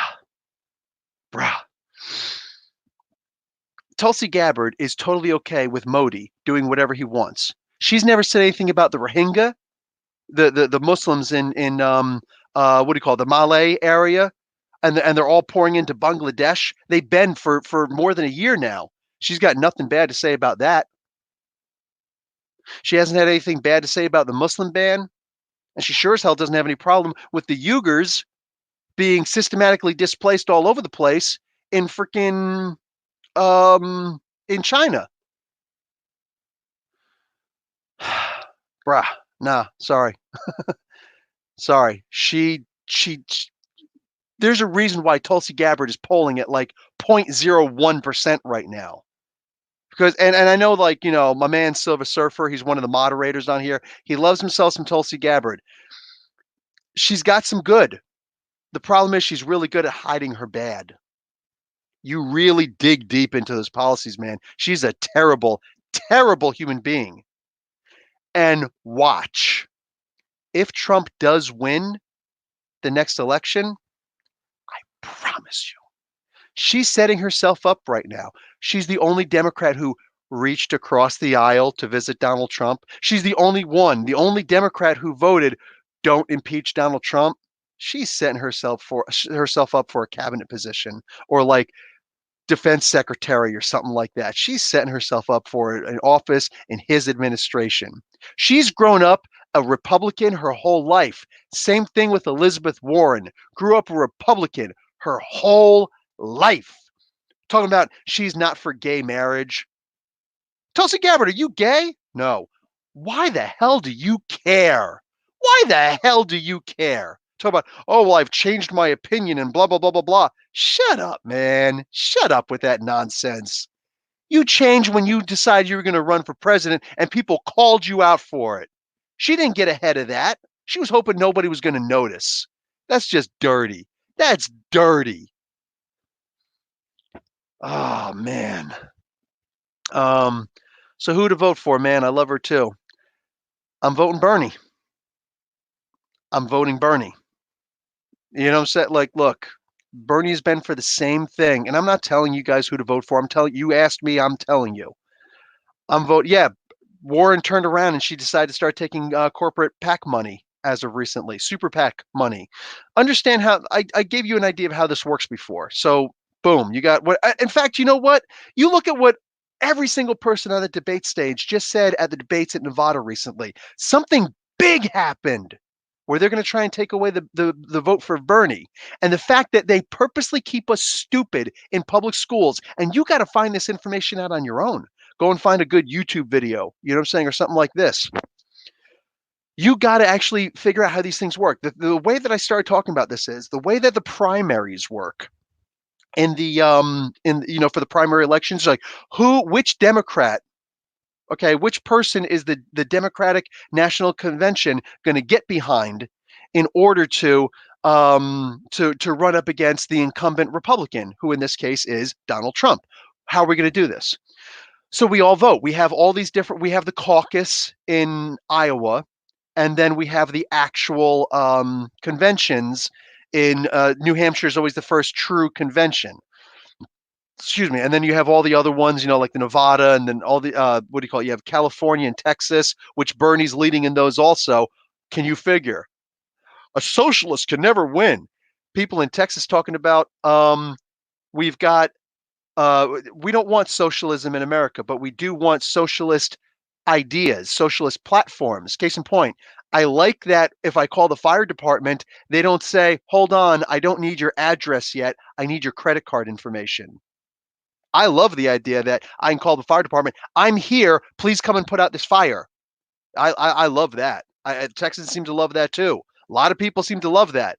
You know what I'm saying? The idea that California and Texas can't agree with each other. No, they agree in a lot. It's the politicians who try to spin that people don't agree. Human beings agree on a lot of things. They're never going to agree on the gun laws. Let's just let's let that one slide.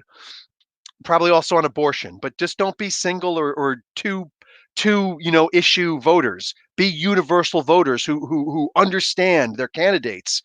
But what do you call it? Oh, Bruce Johnson, smart guy. You know what's going on. And I'm going to get to all that good stuff. But anyway, and then we got Super Tuesday where most of the people start going. And that's the really big thing to hit, right? So we're going to vote everybody by state, by state, by state. New Jersey comes out in March, towards the end of March. So that's when I put in my ballot. I forget what it's called, but my absentee ballot. because I'm not actually in the state right now. But anyway, but I still have ties there. That's where I've always voted before. So anyway, that's how we do this. But the thing is, the way that it works is, okay, the people have voted. Now that the people have voted, that doesn't actually mean a whole lot. Instead, what we're going to do is we're going to say, we see the people voted this way. We're going to right now the way, because these rules change every 4 years. Every 4 years, these rules change. But the process is still the same, but the rules of the processes differ. So they'll say, okay, Bernie Sanders got 50% of the vote, and Pete Buttigieg got the other half of the vote. That's what they said for the caucus over in New Hampshire. It turns out that the shadow app, it was actually full of crap, and Bernie won by a huge majority. But hey, we're going to go with the original rules, where we can't change things. Hold on, you actually accidentally gave the delegates that were supposed to be to Bernie to somebody else who was barely even on the ticket, and it didn't even campaign in that state. But you fixed that because that was a mistake. Well, now you also made a mistake in the polling. So what in the counting? So you can't fix that now. You can't turn around and be like, okay, Pete, we're taking 3 of your delegates away and giving them to Bernie. No, you're going to still keep it even Steven, right? You're so full of crap. The DNC screwed Bernie in 2016. They're going to screw him again now. They're going to try and screw him again now. And I'm going to show you how they're going to try and do it, because they already played their cards on a couple of nights ago in the Nevada debate stage. The last question that was asked. What do you call it? So anyway, they assign delegates based on that. Delegates are basically people. They're usually like politicians. They're usually people in like the House of Representatives. That's where I believe most of them are coming from. So they'll be like, okay, you are now obligated. But you're a Democrat. You're part of the DNC. You are now obligated to cast your vote for Bernie when the actual election comes up, and you're settled. We don't want to talk anymore. Now, what's the punishment for deciding to vote somebody else? The punishment is, well, maybe we'll decide that you're not going to be a delegate next year. Like there's no real punishment. There's no fine or anything like that. So they can really do whatever they want to do. You can't make someone, you can have somebody change their vote. But anyway, that's for another time. In general, these people are usually going to vote for who they're told to vote. So for Iowa, there are only 20 delegates in Iowa. 10 of them go to Bernie, 10 of them go to Pete Buttigieg. Nobody else, from my understanding, nobody else got a delegate. Okay, so all the campaigning that Elizabeth Warren did and Biden did and all these other people did essentially amounts to nothing, because they're 20, 10 for you, 10 for you. That's it. Done. So now you're going to carry these delegates all the way up as long as you continue paying to be to campaign. As long as you're paying to campaign, however you're paying, as long as it's legal, you're paying to campaign, you are going to continue keeping those delegates all the way up until the very end. What do you call it? And if you ever drop out of the race, then your delegates disappear, and they could be reassigned if so chosen by the Democratic, or they could just be left there. Or you can endorse someone. See, a lot of people think that when one candidate endorses another, it's like, I'm going to drop out the race and I'm endorsing so-and-so. Okay, when you endorse someone, what you're doing is not just telling people you should vote for this guy, because that matters, but in reality, you're actually saying, my delegates, all of my delegates that I have from this and this and this state, I want them to go to this person who I'm endorsing. That's what an endorsement does. That's a big deal. So the person who has the most delegates wins. Here's where things get funky. If it's a kind of a close tie, you have what's called super delegates. Oh, Jesus Christ. Seriously? Yes, you have what's called super delegates. Super delegates consist of other politicians, former politicians, sometimes former presidents. That's why, a lot of people wondering, hey, who's Obama going to endorse? It matters. So when these guys, not just for that vote, but for the actual super delegates, right now, the way the rules work, they don't have any obligation to vote for anybody. Nobody can tell them who they're going to vote for. They choose on their own who they're going to vote for. Now, there are 2 ballots, okay? And I'm not talking about the regular voters voting. There are 2 ballots. The one where it's just going to be the delegates, And Bernie Sanders agreed to that. The delegates are going to go to the people who won or got the most votes by the voters. So this way, the will of the people is what is pushed forward. Now, when the second ballot happens, meaning when all this other stuff is done, when we know who the winner is, who got the most votes, that's when they're going to have another vote. And the delegates still have to vote for the people who they voted for before, which is literally as simple as you go stand on that side of the room. If anybody who wants to, be a delegate for Bernie, who wants to give their all you delegates who want to vote for Bernie, you go stand on that side of the room. Anybody who wants to go for Bloomberg, you go stand on that side. It's literally as simple as that. You know what I'm saying? And you decide to change your mind? Okay. Does anybody over here want to change their mind? You want to? Okay, cool. You guys can just switch, and like it's as silly as that. But that's the truth. That's how that happens. The super delegates. On the second ballot, the superdelegates are also allowed to cast their vote. And the superdelegates, this is something Bernie did not agree to. It was more of a concession. So, yes, he agreed to it technically, but he argued vehemently against this. He says, I think the superdelegates should be put together exactly the same time as the. Well, thank you. I'll take that as a compliment. John Wick and Reed Richards. I wish I had some graying on the temples. But anyway, still hasn't grayed a whole lot yet. I got a couple little silvers in there, but nothing like there's one. Anyway, so what happens now?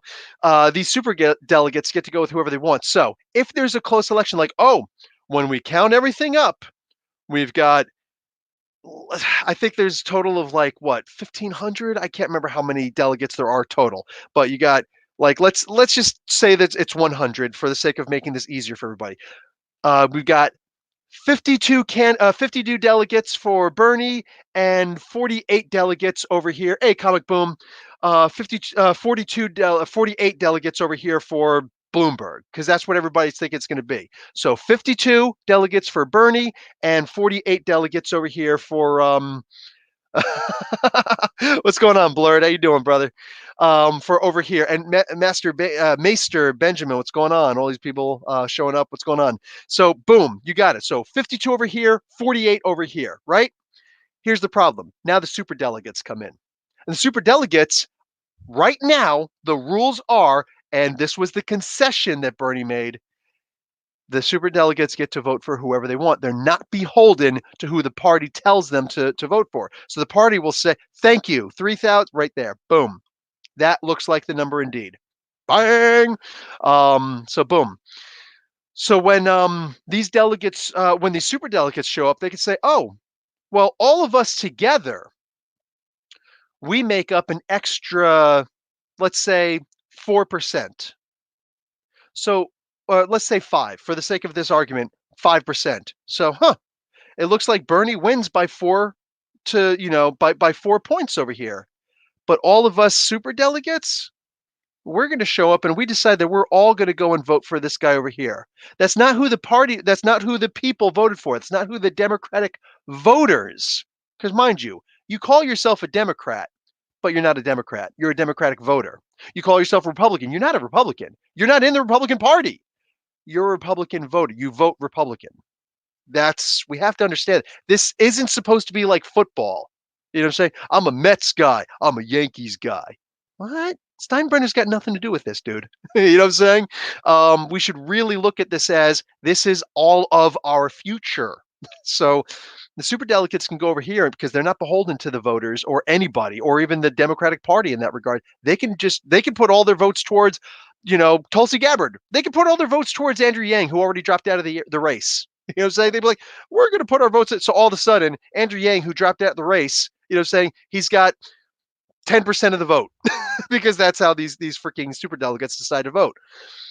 They can abstain. They can do whatever they want. So they could literally flip it.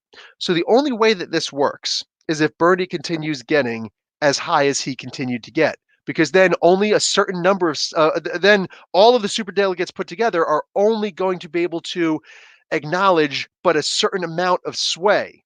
You understand? So Bernie, if he gets a majority, like a huge, like he just did in freaking Nevada, then boom, the super delegates can't do anything to him. But if it's a close race, The super delegates can come in and be like, F the will of the people. You all went and you took off on Tuesday or took a half day on Tuesday. You went and you stood in these ridiculously long lines and need to get a babysitter for your kids, or God forbid had your kids there on this cold day and whatnot. And you're just like, Psh, I don't care what the will of the people is. I, as an old president or an old senator or an old vice president, whatever, I choose to vote this way. Yo, yo.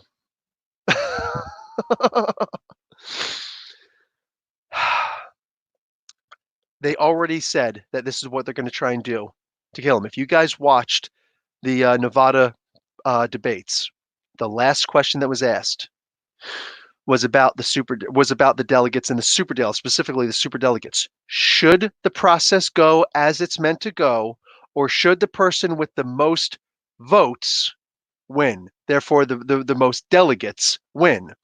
Bernie Sanders is the only person who said yes. Everybody else said no. I want to keep my delegates. If I drop out of the race, I want to keep my delegates, meaning that those votes just go off into the wind. Elizabeth Warren knew that she could not possibly continue because she was bankrupt. Not just in her ideas. Mind you, she was winning when she was going off of the actual populist ideas. That's what the people were asking for. Hey, we want you to vote for Medicare. You're saying you're for Medicare for all? Maybe it's time for a woman to be in the White House. Maybe it's time for a woman to be in the White House. All of a sudden, she turns around and she's like, yeah, I know I said that, but I don't mean it anymore. And suddenly her numbers dipped. She tried to make it rise by lying against Bernie Sanders. There's going to be a bunch of people who are going to be like, you got to believe the women. Dude, there was no sexual harassment here. This is not a believe the woman. This isn't a Me Too thing. There was two people in the room, Elizabeth Warren and Bernie Sanders. And she said that Bernie Sanders, mind you, when Bernie Sanders came to her and she acknowledged this back in 2015, when it actually happened, as opposed to 2020, when she's lying about something that happened in 2015, and you could tell she's always lied. She's always lied. She's the fakest person in the world. But anyway, what do you call it? She said that, oh, in 2015, Bernie Sanders came to me and he said, I want you to vote or to run to be the president because I think you could beat Hillary Clinton. I think you could beat whoever, because we didn't know if it was going to be Donald Trump or not. I think that you could beat whoever the Republicans are running. I think that you could be the next president because you've got great ideas. The people love you. You came in and you were kicking butt and taking names with Wall Street. You were holding these people to task. You're the only person who actually screamed at Joe Biden. Bernie didn't even do that. You screamed at Joe Biden, and well, not to his face, about his bankruptcy deal and all this stuff. You're the man. You're the woman. You're the woman, like a Becky Lynch thing. You the man. It's funny that she decided to attack Bernie Sanders and not Joe Biden when Joe Biden, just a couple debates ago, lied and said that he helped her to get those votes to go against, wait, what was that again? His own bankruptcy bill. Sure, Biden, we believe you, you lying sack of crap. But what's so messed up is that she went, go back and watch that. It's still available. She went, and I'm like, oh, trying to pull up my hair. You finally have him on the debate stage. You could wreck this dude. The way that she wrecked Bloomberg in Nevada is the way she should have wrecked freaking Biden in New Hampshire. And she went, and that's when I knew she can't win. Because she's going to try and talk a big game. And once Donald Trump gets her up there, he's going to ham fist her. He will straight up wreck her. She'll be sitting there trying to get off a point, and he just, goes down. Wrong. No. Wrong. Pocahontas. He's going to do stuff like that. And do you remember the part where Hillary Clinton was talking and Donald Trump in his freaking ADHD psychotropic freaking high on Sudafed nonsense walked across the debate stage and stood behind her?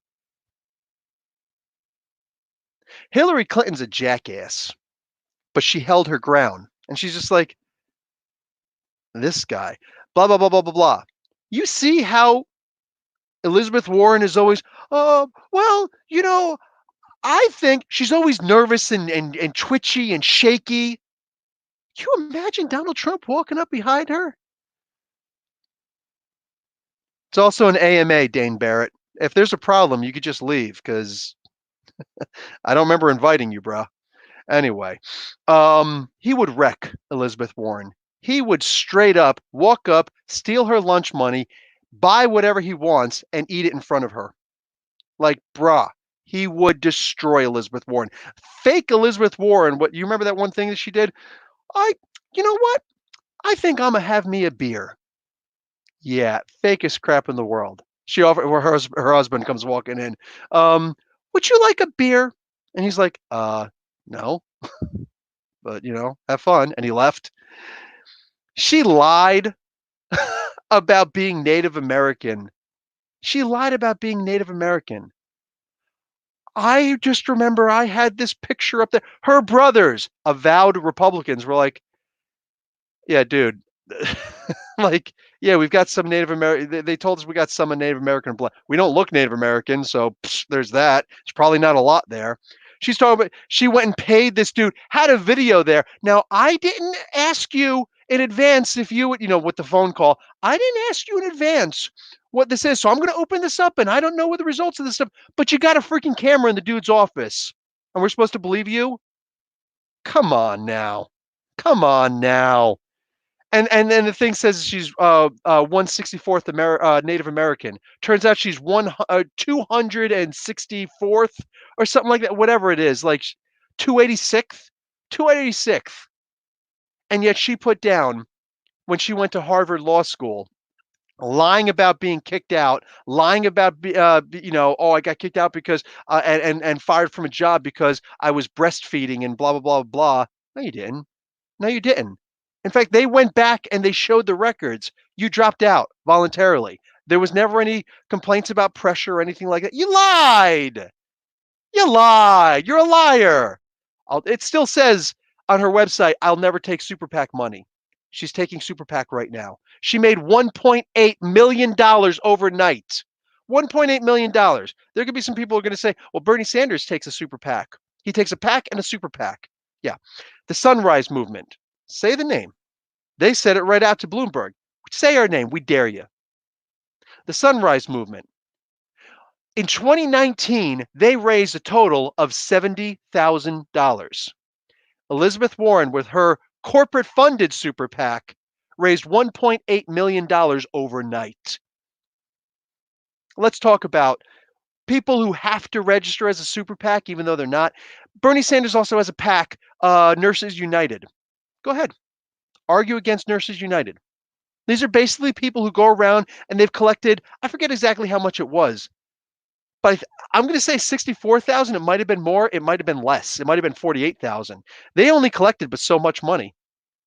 And they come together and they're just like, hey, let's try and help some people out. You know what? This guy is genuinely frustrating. I don't know why he even shows up here. Like, I just, God, so frustrating. Why do you even show up when you've got nothing but negativity all the time? You've got nothing but negativity to freaking show. Oh my God, freaking painful. Anyway, so yeah, boom. What? Let's just let me just take a quick second, really quick. One absolute 100% jackass shows up, sees 40 people in general in the chat right now having this conversation, and this guy wants to sit here and talk about, well, man,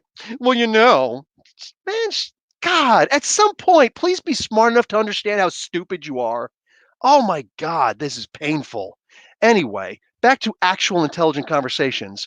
So exactly, Ernie, snuff out the freaking negativity. Like I don't want to sit here and start booting people from my channel, but like sometimes, like you come up just to try and derail a freaking conversation. If you don't like it, quietly exit.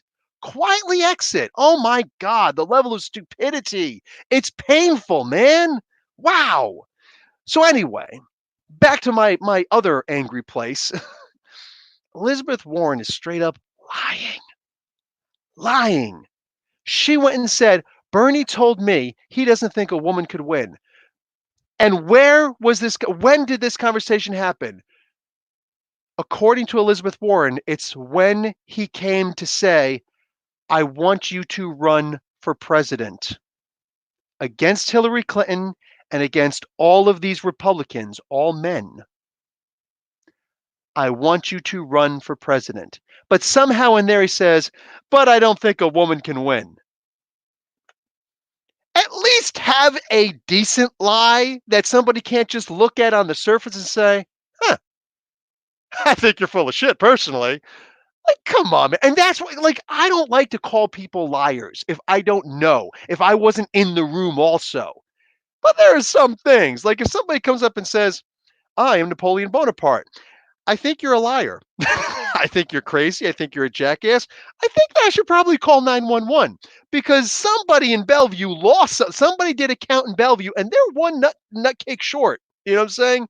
The top nut on the fruitcake somehow left. I'm going to jump to a conclusion. I'm going to make a judgment. There will be judgments made. All right. You don't tell me that you're Napoleon Bonaparte and all of a sudden I'm just supposed to be like, believe the women. That's not how I work. That's not how I work. A lie that on its surface is so inherently false, demonstrably false. I am not going to stupefy myself I'm not going to stunt my intelligence to believe your lie because that's the PC thing to do.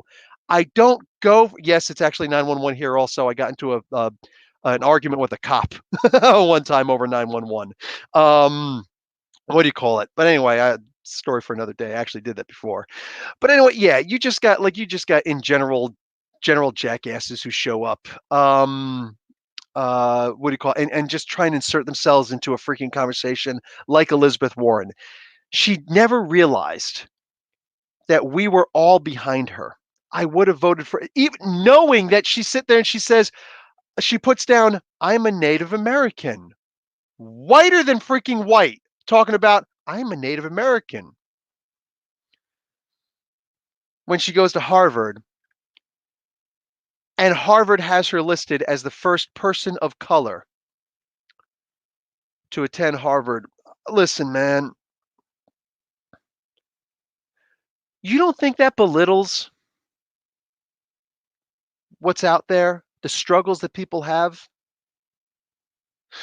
She sits there and talks about this is the kind of person who turns around and gives feminism a bad name because she sits there and says this bull.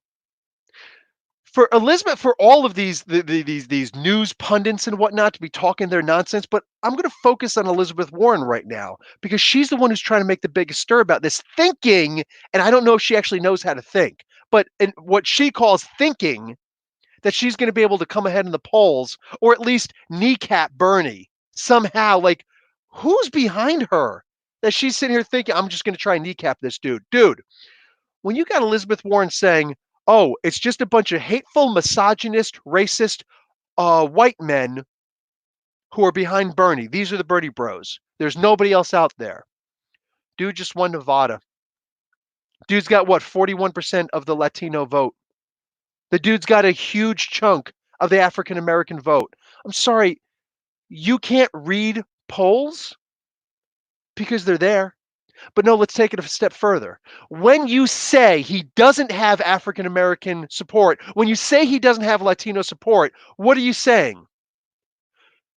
It's not about dehumanizing. That's the word that jumps to my mind, but I got to correct myself. I got to edit myself. It's more like you're taking away this struggle, this fight that people have. Because it doesn't matter the face of the person. Oh, it's some old Jewish white guy.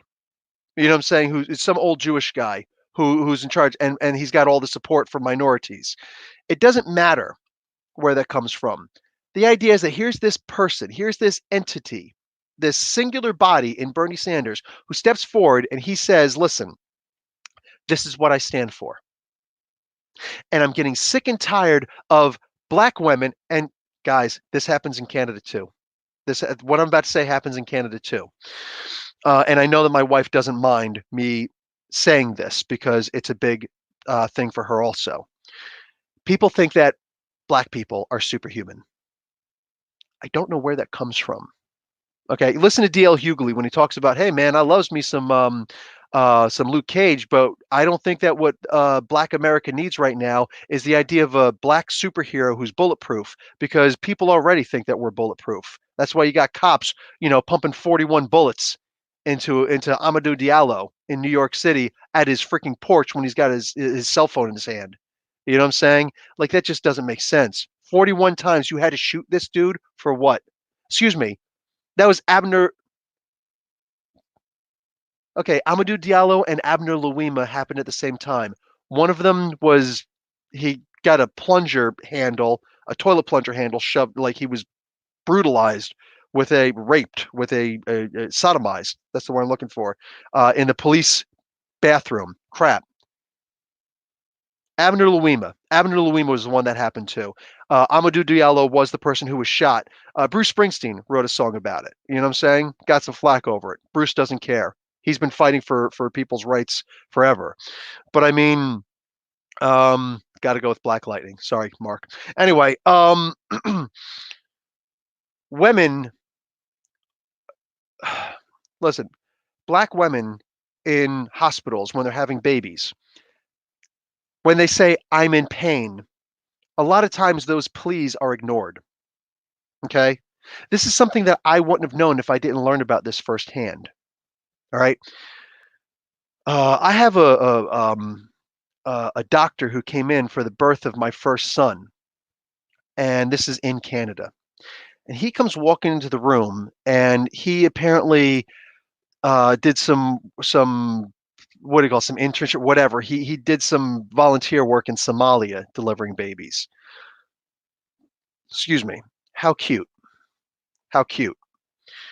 He shows up and he says something in Italian. I think he's buonasera, whatever, something is like, good. You say good night, but good evening, basically. Basically good night. All right, good night.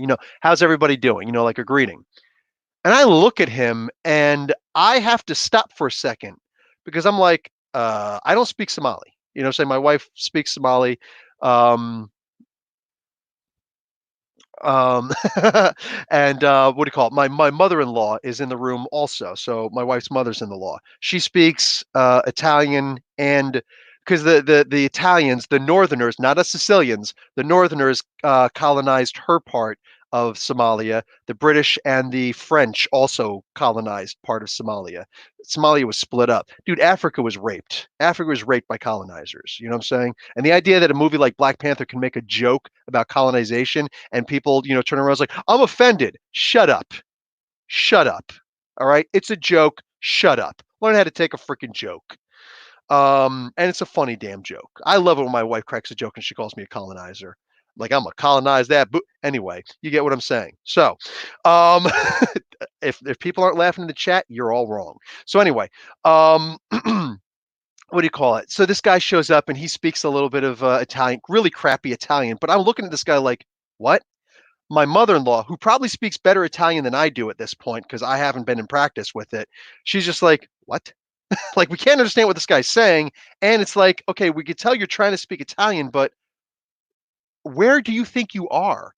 And he's like, oh, I thought all Somalis spoke Italian. Well, right away, you got a problem. I just explained how one third by Italian, one third by the British, and one third by the French. So, heavy English and a whole lot of French, you know.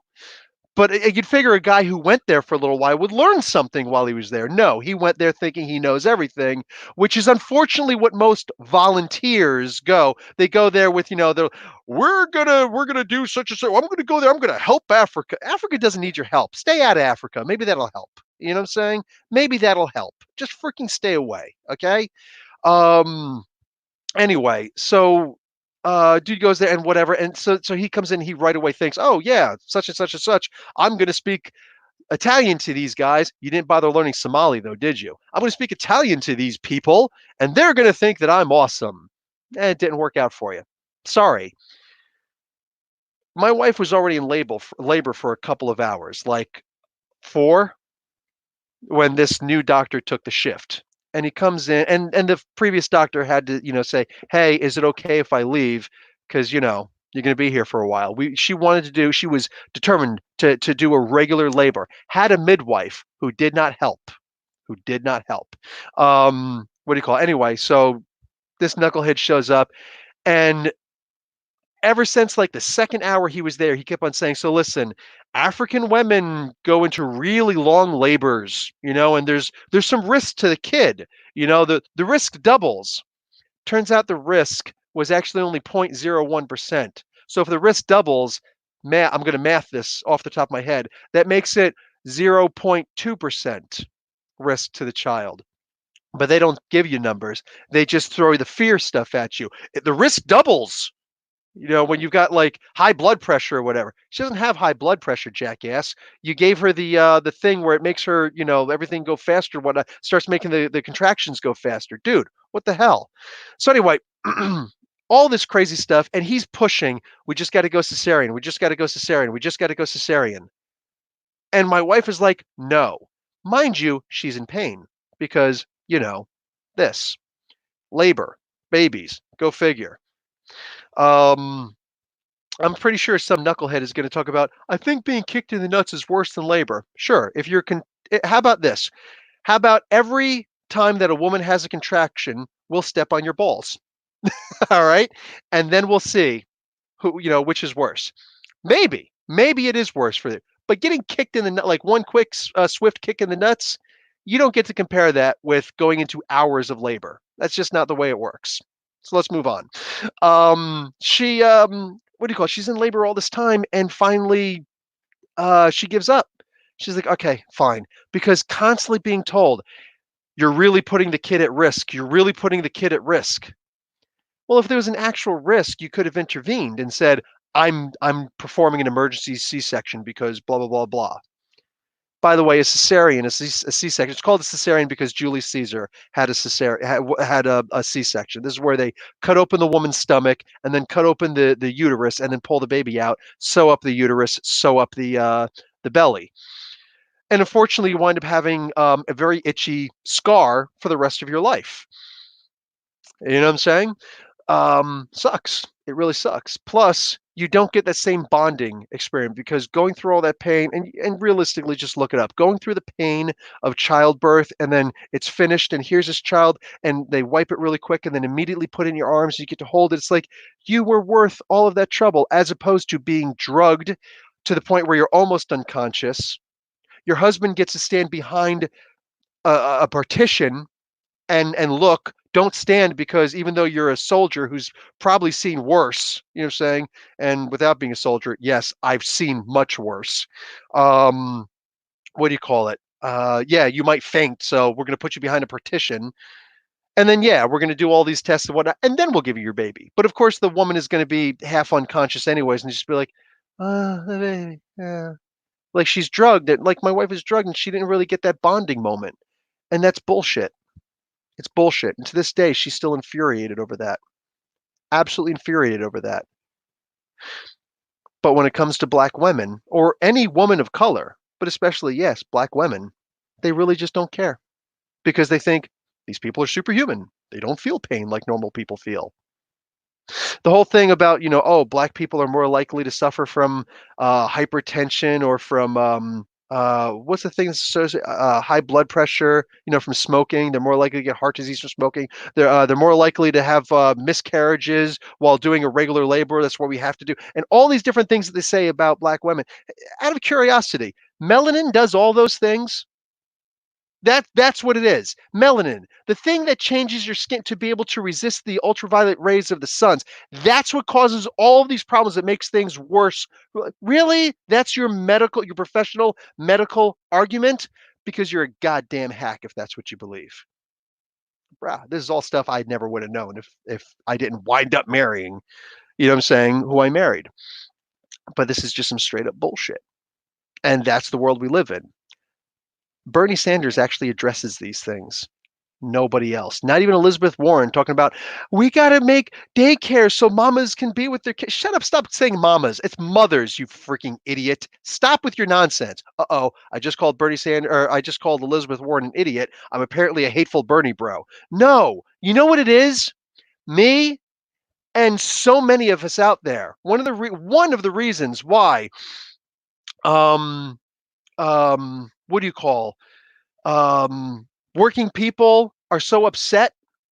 It's because we had, like I said before, we don't have lobbyists. We don't have lobbyists. All we have is our vote. And they're constantly taking our vote and throwing it out, not going by the will of the people. The elites making decisions for us. The news media, if you watch CNN, well, actually, it was MSNBC who said it, but I think that it was reported on CNN. Therefore, they're saying it also. Don't we think that, the people like are usually uninformed? So shouldn't we just, leave it to the elites to figure this stuff out? They know better than us, don't they? I mean, isn't that something that we can agree on this panel that I purposely made of people who will agree with me? Isn't it the job of the news media to report to us, to inform us, to make us smarter? No? Because if not, then who else? Who else? And that's why under Trump, they've been trying really hard to get rid of the internet, to make it so they can waffle the internet for a lot of us. And unless we pay more, bruh. I don't believe that every Trump supporter is a racist. I don't. That's not who I am. There are a lot who are. You know what I'm saying? But this is like Aristotelian for me. If you're a racist, you're going to vote for Trump. But not every Trump voter is a racist. You get what I'm saying? A lot of these people are people who just like they heard Hillary Clinton saying, we're going to destroy coal jobs. And Trump says, no, we're going to keep your jobs. For the most part, nobody in West Virginia believed that, but it's at least the hope that there's still going to be work for them. Bernie Sanders comes in, he says, oh no, those jobs are leaving, but we're going to give you guys paid leave to learn. We're going to pay you to go to school for free in order to, through tax dollars to get you educated on new ways to learn new technologies to actually put you back into work and make you a part of the labor force. Because that's the way that we've done things for a long time in the States before Reagan came in. I mean, that's the way that unions have always worked. Paid apprenticeships. But what kind of strength do unions have anymore? Pete Buttigieg tried to argue that, oh, Bernie Sanders doesn't have the support of the unions. No. You got to understand what a smarmy son of a gun like freaking Pete Judge of Booties does. And no, that's not a reference to his sexual preference. It's just me making fun of his name. Fellow soldier. Awesome. Jackass. Not cool. Pete Buttigieg is talking about how the union leaders don't support Bernie Sanders. Why? Because they don't want Medicare for all. It's not that they don't believe it. Oh, they know it's going to work. They don't want it. Why don't they want Medicare for all for union workers? Here's something that a lot of people who aren't in unions don't know. Unions, and this doesn't happen in Canada, which is why you'll never find a union leader who has a problem with this in Canada. Unions make money off of selling insurance to their employees because there are a lot of jobs that union members are, a part of. They work for companies that don't provide medical insurance because, Obamacare doesn't really work that well for everybody. So they will sell insurance. They're basically insurance salesmen, medical insurance salesmen to their members. And if you take that away from the union leaders, suddenly that's a good chunk of income that they're not getting anymore. So it's monetary for the union leaders. So even when a lot of these union leaders went and put out, we don't support Bernie Sanders or Medicare for all, the union members, if I'm lying, I'm dying. You look it up and then you call me a fraud. But no, you're going to look it up and you'll be like, Professor Bill's 100% right. He's reporting the facts accurately.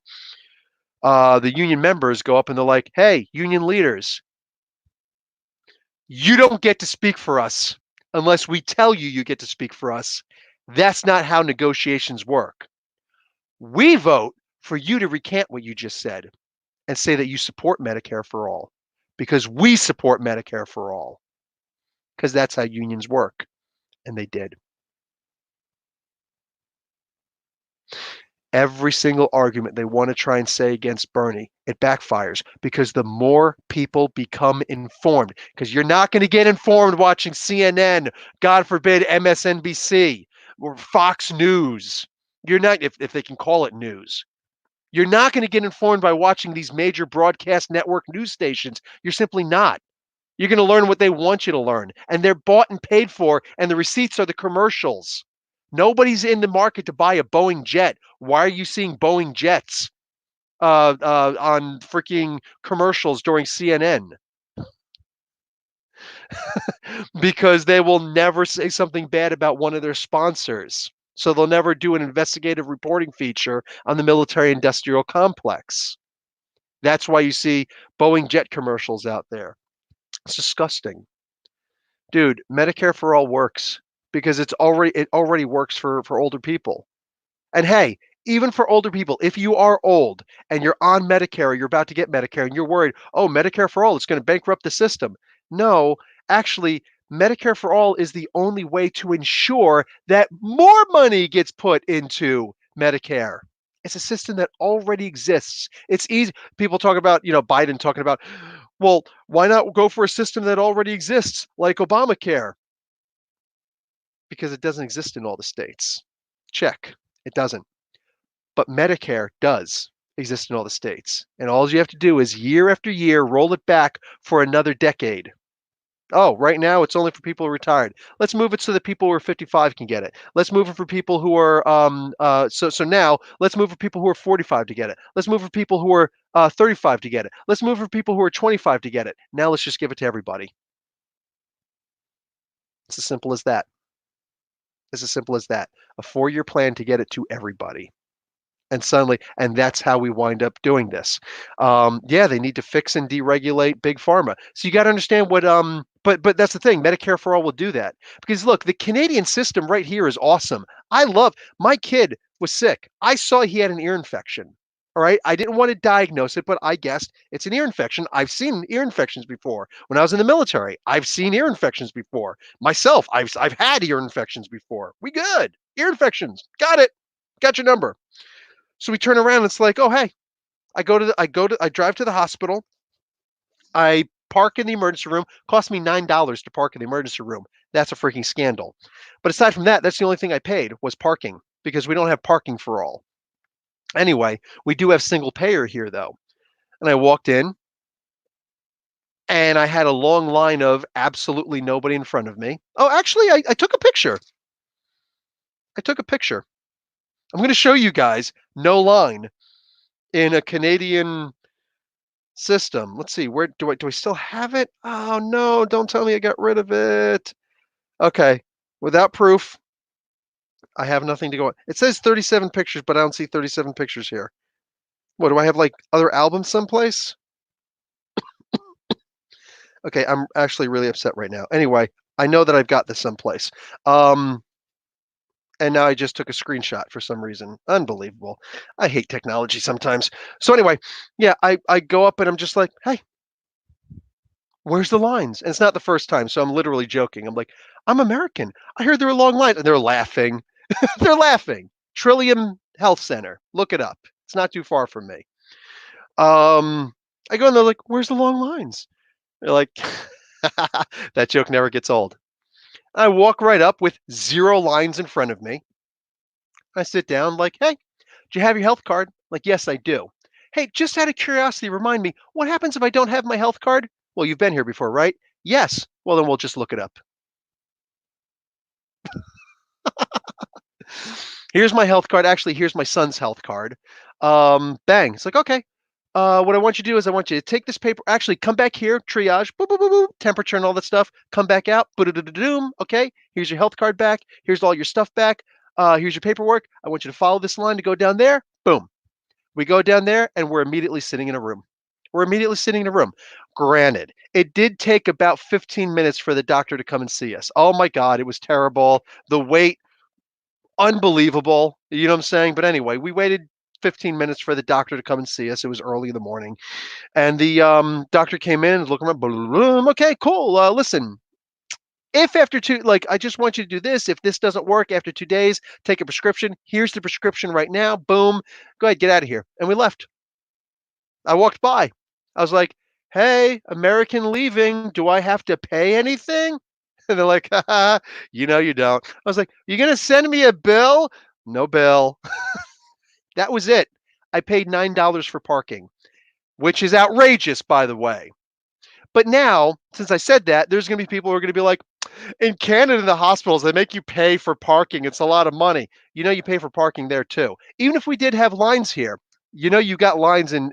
Dude, I can't tell you all the times that I've gone to the hospital in Jersey and I'm waiting for 3 hours in a goddamn line because, my God, this is freaking ridiculous. Ay. Biggest corporate tax cut in history was actually under George Bush. The second biggest was under Trump. Trump actually only did the second biggest tax cut for the rich.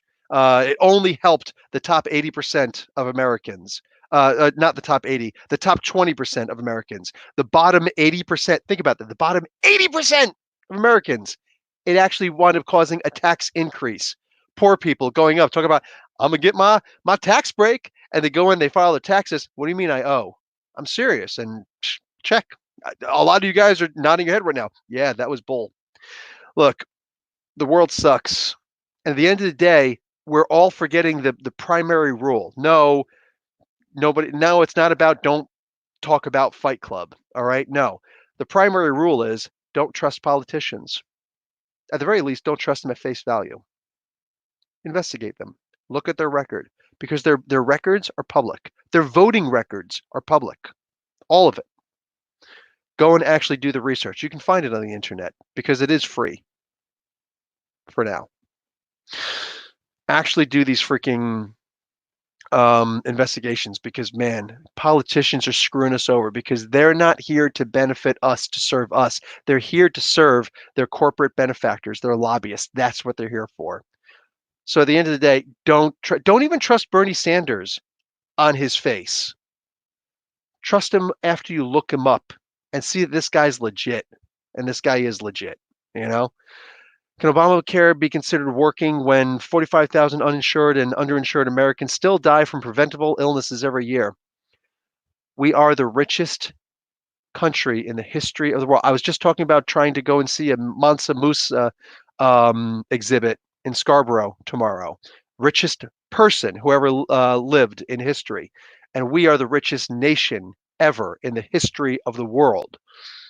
And yet, there are people dying. Guys, we're X-Men fans, right? We're comic book fans. You look in the pages of issue number 4, I think it was, of X-Men, when Apocalypse says, the death knell of a nation begins with a single hungry voice, a single hungry mouth.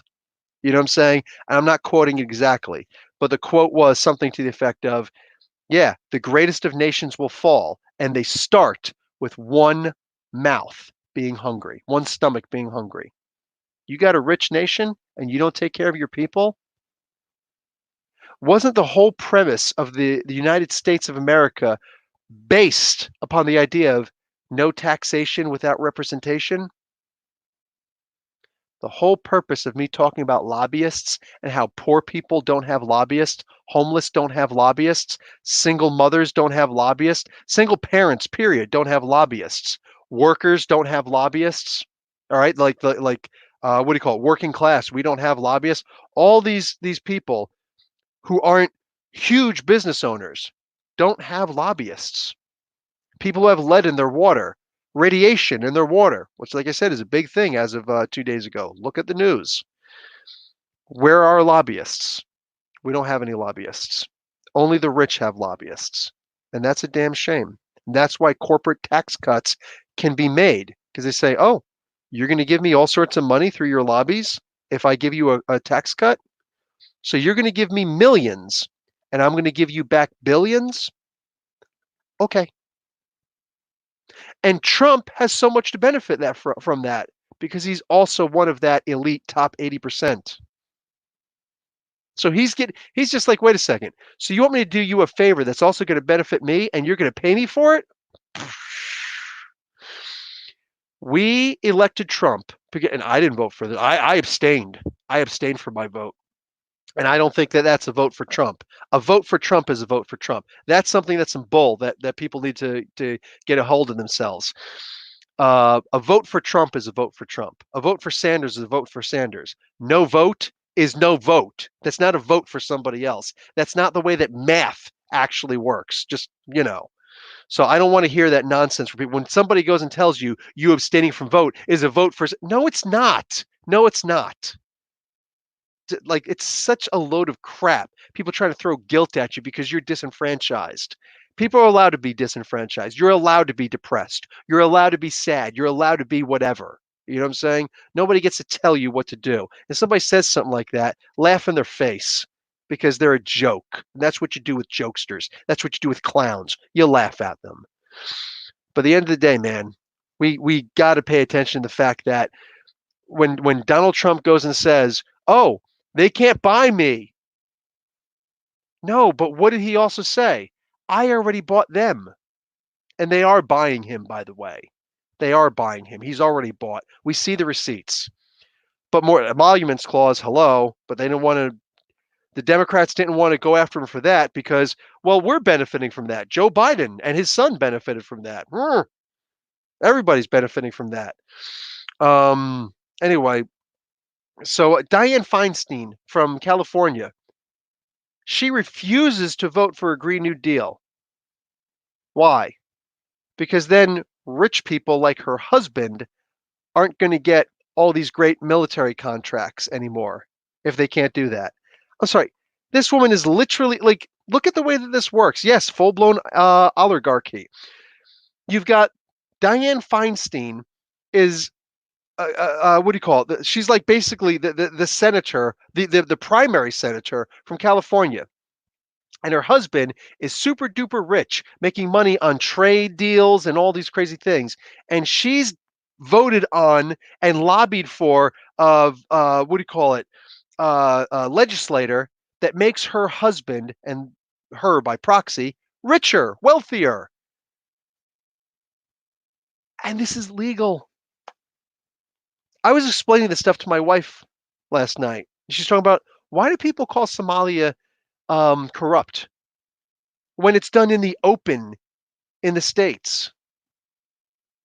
Because corruption is only a matter of perception based on the laws that you've enacted. And when the laws that you enact are such that, hey, you can do whatever you want if you're rich. It is what it is. Surf, I love you, man, but shut up, Rich. So, yeah, man, just this is a hell of a freaking world that we live in right now. And probably the most corrupt nation on earth is the States. And we got a damn good chance of Bernie walking in, sweeping the whole damn thing if he's not straight up screwed, and making the country and by proxy the world a better place. And that's how I see it. I'm not seeing a whole lot else in the chat, so I'm probably going to explode out of here.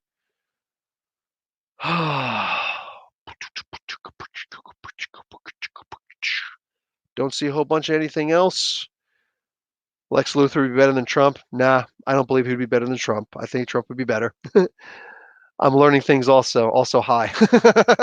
South Korea is pretty damn corrupt too.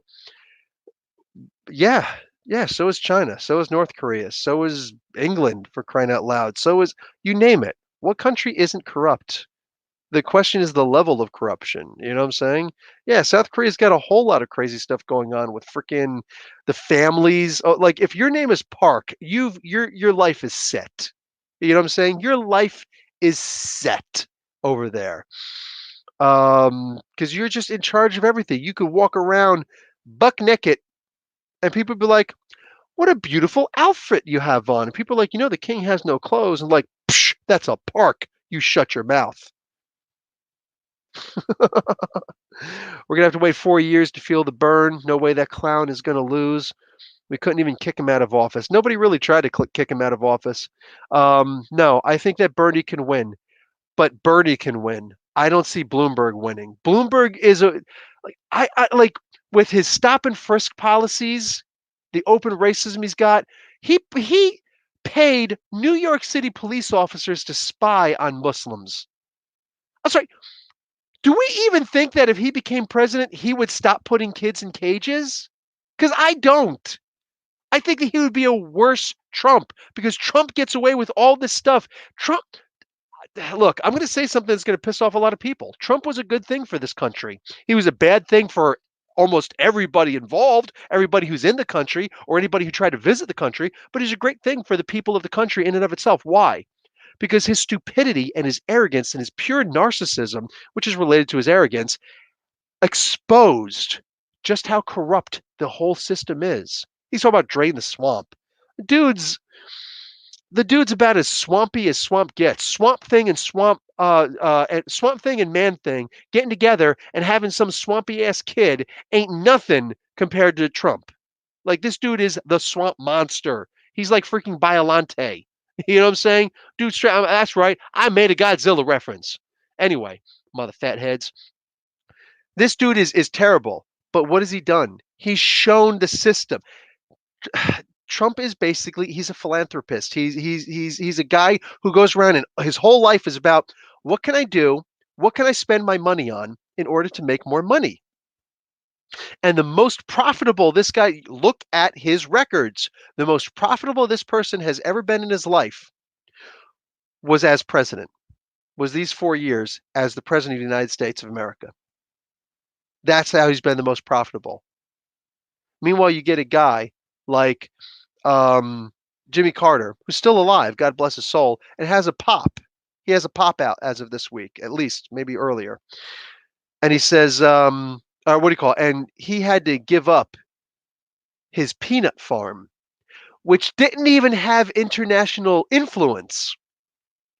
But they said there's a slight chance that somebody could come in and buy peanuts from you from another country and you could benefit off of it. So we don't want you to have the peanut farm. So he had to sell his peanut farm in order to be the president of the United States. And you got Trump still building hotels all across and golf courses all over the world. I'm talking about it's a blind trust. Ain't no blind trust, man. Come on. Is anybody really that stupid to believe that? But Trump has exposed how easy it is to manipulate the system and how the president of the United States has way too much power. At the end of the day, yeah, Bloomberg, that's what I've been arguing. He's the Democratic, and he's not even like he's been a Republican his whole life. He spent 3 terms as the racist mayor of New York City as a Republican. All of a sudden, this guy's gonna be like, I think, I think that I'm gonna run as a Democrat. Like, come on, man. Anyway, at the end of the day, like this is just freaking ridiculous. It's all ridiculous. Trump has shown how corruptible the system is. We're supposed to have 3 bodies of power with equal power: the judiciary system, the executive position, and the legislative position. So you've got Congress, all of it. House of Representatives, Senate. You've got the Congress. You've got the judges. And now you've got the president. And this dude has more power than everybody put together. And that is abhorrent. That's not the way that it's supposed to be. It's not the way it's supposed to be. Jonathan, man, I feel bad for you. I'm from Jersey and I still felt a lot of it. Every time I went up there, it was bad. Ah, Batter has it right. Corruption is the official language of politicians. Brah, brah. We in a bad situation here. We got to make sure that somebody can't turn around and buy the election. And anybody who says that you can't buy an election, I already explained to you how delegates and super delegates work. You know it's not actually illegal to buy super delegates, right? You could go up to the super delegates and be like, hey, here's $1 million. I'm not saying anything, I'm just saying. And then walk away. There's more where that came from. Might have a place for you in my administration. There's nothing illegal about buying a superdelegate. So yes, especially when money like Bloomberg was 64.5 or $64.8 billion of assets, you can buy an election. This has been Politics with Professor Bill. You had to deal with the stop and frisk laws. I'm sorry, Jonathan. That's some straight up crap. DNC will have a brokered convention, and that will be that for Bernie, sadly. Yeah, we already talked about it. Yes, that's what they're going to try and do to him. Anybody know for certain if Mike Myers is really dead this time? I heard yes. Mike Myers from the Love Guru, that guy. I've actually got a Mike Myers figure out there. Um, Bloomberg is everybody's like Bloomberg is nuts. Trump is also the 10th highest paid athlete in America thanks to his golfing habit. Russian collusion. Oh, that's so. Would you believe it if he promised to make sure the Snyder Cut is released? I don't know. I don't know what kind of pull he's got. You know who? Here's the funny thing: Trump could make the Snyder Cut happen. A lot of people aren't paying attention to the way that the world actually works. Trump, right now, could make it happen. He's got people in his administration right now that you could go back and look at Batman vs Superman, and and also Justice League, and you could look at who are the executive producers on this movie. Hey, isn't that guy a part of the Trump administration right now? Yeah. So people who earn a paycheck from Donald Trump right now were the executive producers on Justice League. So if Trump were to say, "Hey, go release the Snyder Cut," the Snyder Cut would be released. I'm saying before this guy does get out of office, be it in the next couple of months or in 4 more years, petition Trump to have the Snyder Cut released because it could happen. Anyway, why we want to keep politics out of comics? I don't. My dad says he likes getting stopped and frisked. I don't know if I want to know that. Pro Mutter also. Wow, that's brilliant. How do you make a Republican sentence a noun, of av- adverb, and a lie? A verb and a lie. Um, so anyway, okay, so guys, I am out. Oh, the big thing that they were trying to, if you guys were looking at the big thing they were doing with Bernie Sanders yesterday, Bernie lied. Bernie knew that Russian bots were apparently trying to help him to win and things like that. Yeah, he was told a month ago by Secret Service, but the information was classified. So understand something. People saying Bernie knew and he didn't tell us that he's got bots by Russian bots working to help him out. Um, if Bernie would have said something, that would have been illegal, and Trump could have turned around and been like, "Yeah, I want him to go to jail, lock him up," and it might have worked. It might actually work because you're not allowed to reveal classified information unless you're the president. Bernie's not the president yet. I'm hoping. Here's to hoping. The whole world would be a better place, my peeps. Anyway, okay, so I'm out of here. All right, I'm gonna leave. I got a podcast to start setting up, and yeah, so I will talk to all of you guys later. Professor Bill, Comic Book University, class dismissed.